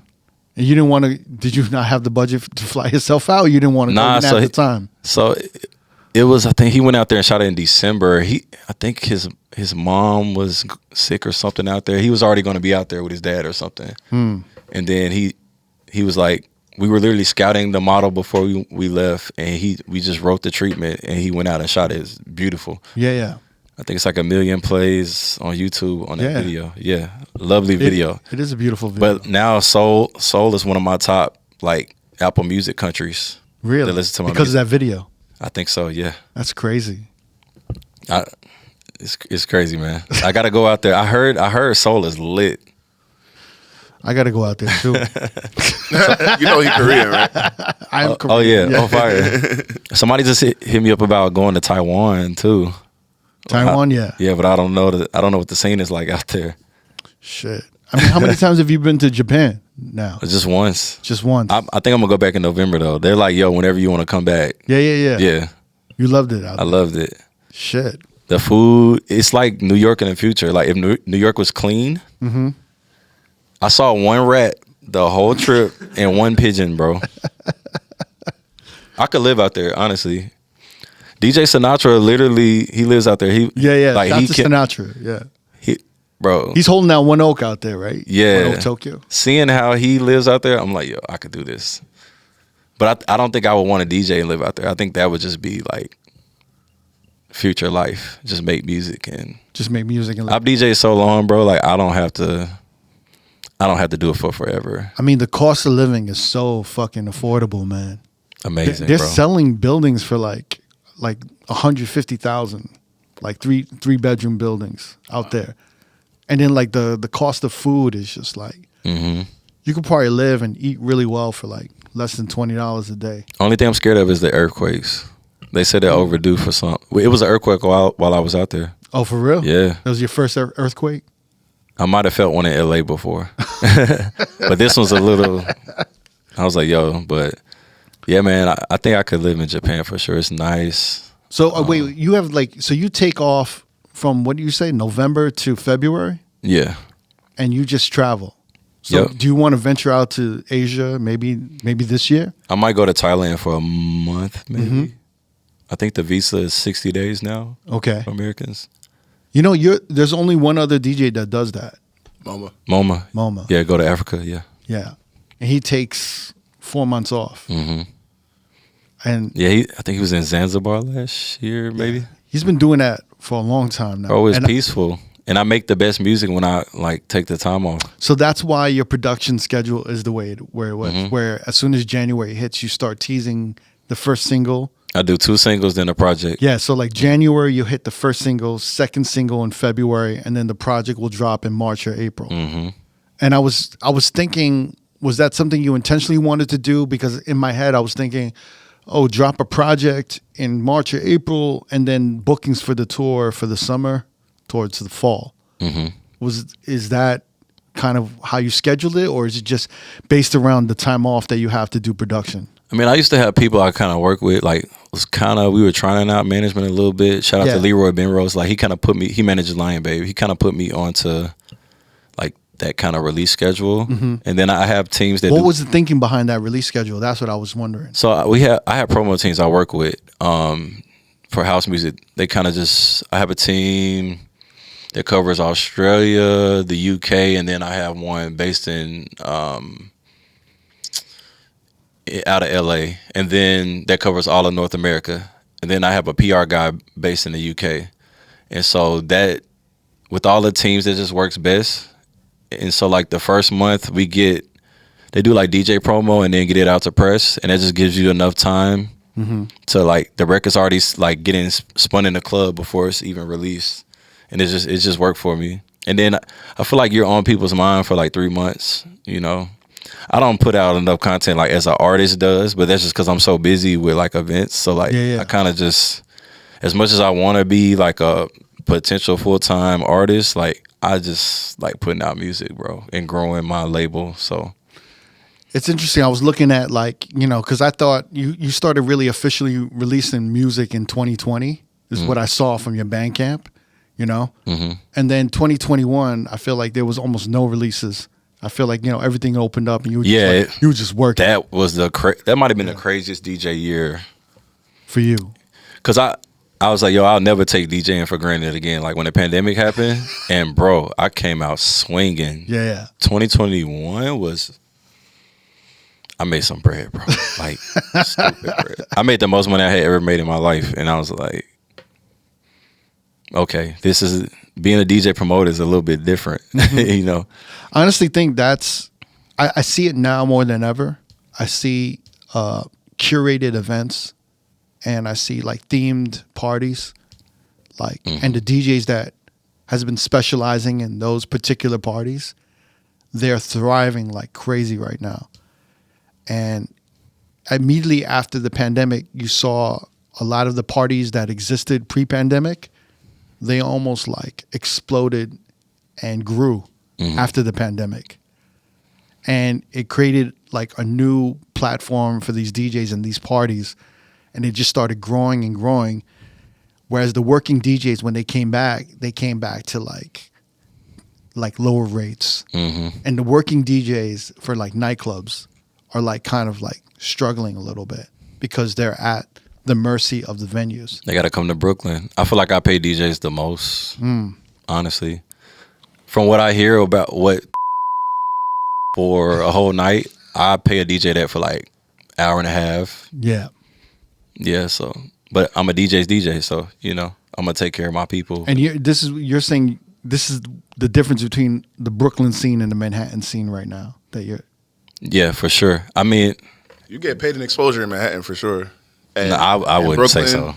You don't think so? They don't even put your name on the flyer. I don't really be seeing DJ's name on the flyer like that. Sometimes a little bit, but I'm saying like even as an opener, they don't even put your name on the flyer. Like you get one DJ name on the flyer for a lot of those clubs, and then I'm saying paid in exposure as in like you got to open for a DJ. You're not getting nothing but the exposure in that club. Oh yeah, that night. Like that's it. But like you come to Brooklyn, I mean like. Did you never want to be part of the Manhattan scene? Never. It never... I was good. I used to just go out in Manhattan and see the scene. I'm like, yeah, cheesy. Ironic.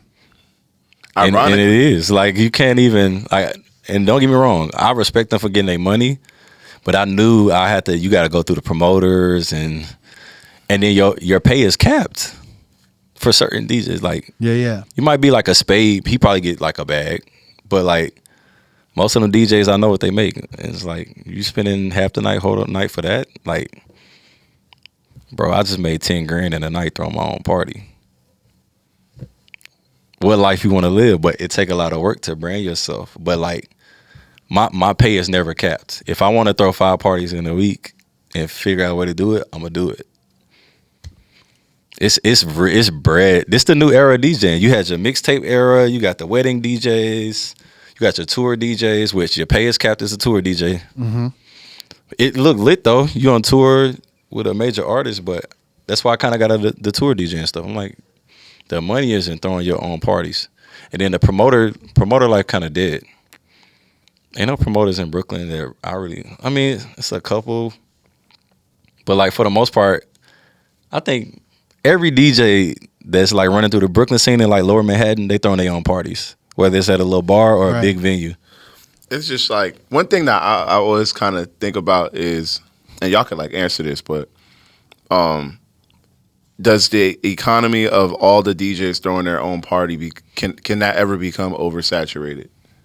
Because like at a certain point, do you feel like we could run out of ideas basically? Like I could go across the street and get the same like kind of party, or you know what I mean? I almost see the opposite happening, Okay. where no venue or nightlife group in particular, but I feel like I've seen more venues try to force the same formula from 10 years ago down people's throats now because they don't want to interrupt. What would that formula be? I mean, a bottle service formula, for example, like that formula, right? It's almost like have I said this before? Where it's almost like when the electric car came and car companies didn't want to make an electric car, and then gas companies didn't want to like lose business, so they destroyed the electric car. It's kind of like bottle service and venues. They kind of have a formula and they don't want to change the formula. Their clubs be closing though. But yeah, well, that's all I'm about to say. Like it's different now. Like the economy is down the drain. Money. People can't afford everything. We're in like a silent recession. So it's like y'all want people to pay $1,500 for 2 bottles in a section, a couch to stand on. They might lose their job next week. You know what I'm saying? Like people partying differently. Like they can go pay. I got people complaining about $20, honestly, but they still paying it. But think about that, $20, and you could just go have a fun time, dance, get a twerk. You're not getting a section, but you're still able to go out in this terrible economy. Or you're gonna go pay $1,500 in Manhattan and look at the wall and nobody dancing. Well, yeah, that's what I've been noticing. Nightclubs are going to DJs to bring their curated party to their venue. So it's almost it's like where back in the day that venue would have had their own promotional marketing team and they would have been throwing their events, but they're so kind of like tapped out that they're just kind of. They don't know. They haven't evolved with technology. That's what it is. You think it's the technology? Yeah. I think it's the nightclubs not running ads really. I mean, no, maybe in Miami, Vegas, but like out here, they not running ads like that. I think that's why you have these. They're the promoters, and they have all these sub promoters that sell the tables, bring out the girl. Like I was open, I was in there. They was giving me the rundown. They're like, okay, we bring the girls out, and then we go to these finance guys. They're going to pay $5-10 grand for this table, thinking they're going to get the girls, and that's the finesse. That's not sustainable. It's been sustainable I'm about to say that. for a while, but yeah, I know what you're saying. It's not. That's why a lot of the Manhattan clubs are gone. It's a different era of partying. People, we have festival era now. People going to festivals, so we want experiences. Like there's a wine festival in Atlanta that's huge. It's literally an outdoor festival, and it's one guy that runs that. He's making bread, bro. He probably makes 6 figures per wine event. It's like a summer series. Like people want, like there are destination trips like Haywire, where these black promoters we know, they literally go to like Antigua, and like 400 people fly down there, and they sell these packages, and then they book like Showcase and other guys, and they just have parties all weekend and travel trips. Yeah. Like that's the new. Yeah. You're gonna pay $1,500 for a section, or you could put that $1,500 towards a travel trip. Yeah. Shout out Paul and 20. It's different. Like I even saw people like during the pandemic, they were literally moving to Tulum and paying $500 in rent. Like the pandemic has changed it all. I'm sure Vegas and Miami, yes, y'all are still popping with those vibes, but like New York, It's just changed. It's evolved. Like whereas they were dependent on, bottle sales, now it's more ticket sales. So now it's about booking larger acts that stimulate ticket sales. Yeah. And then, obviously the ticket sales and the large act is going to stimulate bottle sales.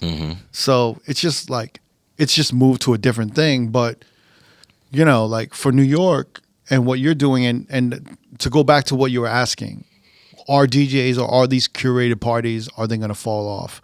Or is it sustainable? And it really depends on the DJ or the person throwing that party, and are they going to evolve with the music and the crowd? Facts. And I feel like if you are tapped in, which DJs are built to evolve and adapt.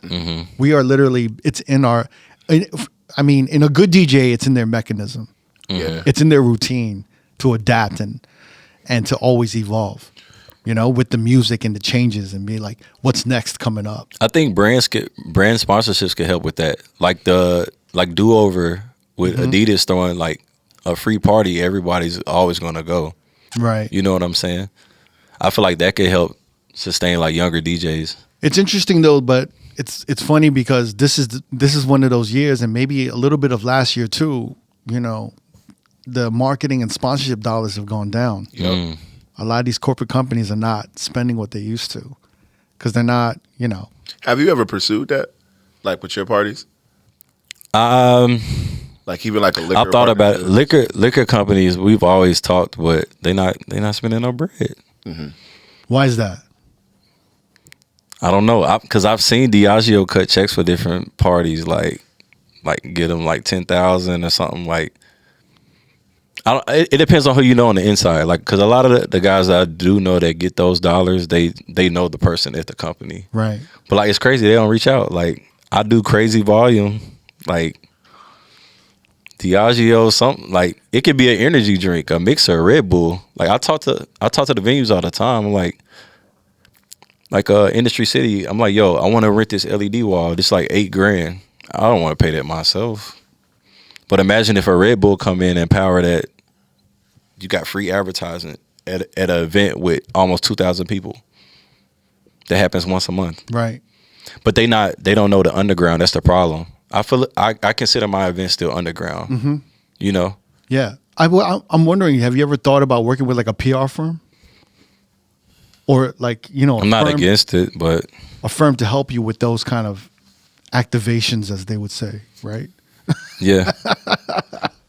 People hit me up. It's crazy because a lot of people at these companies, they come to my parties, but I don't get the invites. They have Instagram dinners and all this stuff. But you're so grassroots, right? Nike.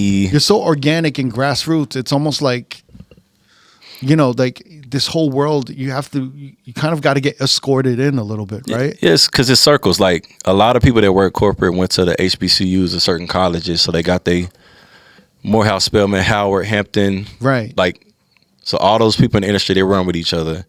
But me, I went to a PWI. I'm just and I'm not from New York, so I'm just kind of in my own little lane.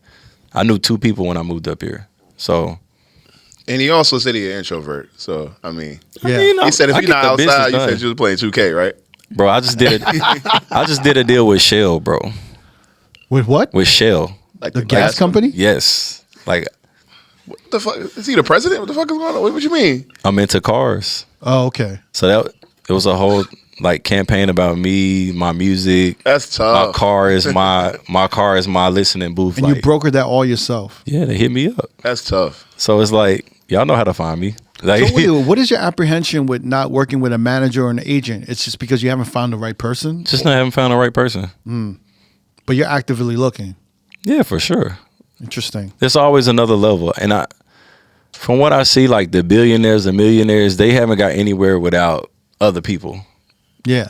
Like even LeBron and Rich Paul having Clutch Sports, like that takes a team to make that happen. Mm-hmm. But it's funny. There's so many like people and parties and promoters and entities that have so many sponsorships, and they can't execute what you can execute. I just think it's interesting, right? I think it's just because I'm not like the super influencer DJ doing all the crazy fashion stuff and antics and. Or maybe you're not Paul stroking the right egos, right? I don't know, bro. I don't. He came. You know everything. People know. People know where to find me, bro. Like, I mean, I think they don't know the numbers. Like, if I was walking around, like, I was just talking to a jeweler. Like, I was thinking about getting like a bust down Cuban with a pendant with my label logo on it. Like, if I was out there, I don't know if I'm gonna spend the bread on it, but like, if I was out there moving like that and posting my Porsche every day on the feed, and just if I moved a certain way, yeah, you might get those eyes and people want to align, but I just like being low profile, bro, and not attracting attention, bro. Like, the flashiest thing about me is my car. And I just like cars. I get it from my dad. It's like he came in, like he said, 2017, and I mean, I feel like we should talk about this, but like when you got at Lot 45 and like how that was basically transformed into Lit 45, and then just kind of like how like the evolution of like where you are in 2017 in Brooklyn nightlife to today, because like I feel like if somebody comes to Brooklyn, it's kind of like this is one of those parties you got to check out. You know what I mean? I told you that, Cricket. Like, you can call it underground, but I feel like the Brooklyn nightlife scene is one of the best places to party in the world right now. Yeah, I'm gonna be honest. Like, I'm not tapped into the Brooklyn scene. I never really, I'm from New York. I've DJ'd in New York. I came up in this scene, and I just never tapped into Brooklyn. Like, it's crazy. We were just having this, like, it was like a debate on Instagram with who is Nicki Minaj's DJ? Booth, DJ Booth. DJ Booth. Yeah. And he did an interview, and he was like, New York nightlife is dead. And we were like, bruh, what are you talking about? Brooklyn is thriving fine. Right. And he like, nah, clubs, name a club in Brooklyn. We was like, bro, nightlife is not, the definition of nightlife is not clubs and bottle service. Right. Yes, New York club culture is dead, but nightlife is thriving. Like, everyday people, numbers. South House, numbers. Mike Nasty Party, numbers. Like, nightlife has evolved, but like you say, like, everybody, you might not know if you on tour or you only, when you at home in New York, you just doing bottle service clubs, so. Yeah, like I said, like, people are coming back to New York, and they're going to they're expecting the same venues and the same people from 2015 and 14, New York changed every 5 years. I was going to ask you about the nasty pause and the nasty pass. Yeah. So basically, it's a pass. It's I was about to ask, how do I get a nasty pass? Hey, yeah. It's like an NFT, like it's on the Ethereum chain. So basically, it's not an NFT because the NFTs are dead, right? Nah, NFTs live. Really? I thought they all failed. Ethereum and Bitcoin bounced back. Bitcoin hit an all-time high this year. It kind of backed back a little NFTs bit. aren't Bitcoin. They're bought in, like, a lot of NFTs are like on like Ethereum and stuff like that. So but I feel like NFTs just failed. I don't. At one time when the crash happened, it did. But like, I don't think your nasty pass is an NFT though. It is. Is it? It's a rotating pass that is literally a 3D pass. It looks like a Subway Metro card, and it's literally in your whatever wallet you have, your crypto wallet, and the NFTs there are spinning. So explain this nasty pass. So basically, there's different tiers. So like, there's like but people can still purchase it. Yeah, but you have to purchase it on the blockchain. You can't pay for it with cash. It's in Ethereum. So how many have you sold? Or how many? I think I sold like 20 something. There's only 100 and something of them. So once they're sold out. How much is each one? Like 0.8 ETH. Which comes out to? I think the price of Ethereum might be around like $4,000 right now. One Ethereum is like $4,000. Wow. And you're still selling these once in a while? Yeah. Wow. I've been selling them for 2 years. So like, but everybody not up on crypto yet. So like, if it was cash, they would have been sold out by now. But like slowly but surely, I think there's only like 120 of them. So once they're sold out, they're gone for good. But this is the thing. People can resell the pass and I get a percentage of the sale. So like, let's say somebody wants to sell my pass for $10,000. I get a percentage of that. And this pass is not only like an NFT artwork and a brand, right? You get access to all my parties for life. For free. Yeah. For free. And you could bring guests. If you got the highest tier, you could bring like 3 people in with you. For life. For life. Okay. Yeah. I made some good bread. I had bread sitting in the chain like for 2 years. And I just pulled it out. I'm like, yo, all this bread was in there for these passes. That's crazy. Yeah. It was just like a creative project. Like, got with some developers and made it happen. But yeah. Yeah. I don't know. I want to say you're doing a lot.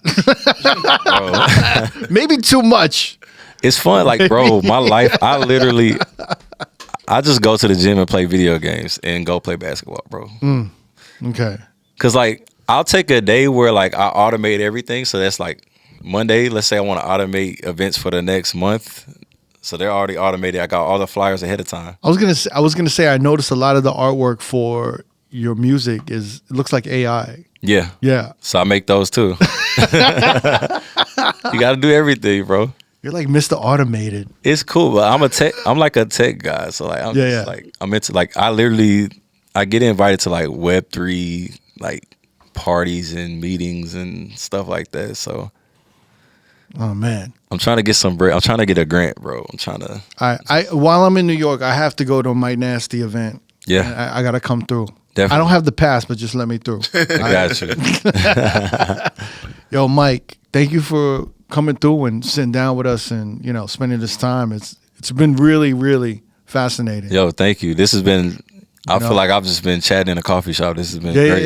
Yeah. No, it's been amazing. Showcase, thank you, man, for coming through, co-hosting, and you know, introducing me to this world. I was telling, I was talking with Showcase, and you know, we were talking about Brooklyn. He's like, yeah, you got to talk to Mike Nasty. You have to. That's the motherfucker right now, kind of holding down Brooklyn. And it's, you know, I don't like to pop my shit just because I'm not from New York, but like. When I'm around my people, I'm like, yeah. So you claim, if I ask you, you're from Brooklyn or you're from Memphis? I'm like, I'm from Memphis. Right. But I tell people I live in Brooklyn. But like if I'm overseas, I'm like, yo, I'm from New York or whatever, because that's just all they know. Yeah, they don't know Memphis, but. I think it's been 7 years, so you can claim Brooklyn now. They say that, but I like it. Don't feel right? I pop my shit though. Like I feel like I run shit, bro. Like I think, yeah. Oh, man. Well, salute to you, and I'm Thank you know. you. I'm excited to see, you know, what else you develop and what else the Mike Nasty enterprise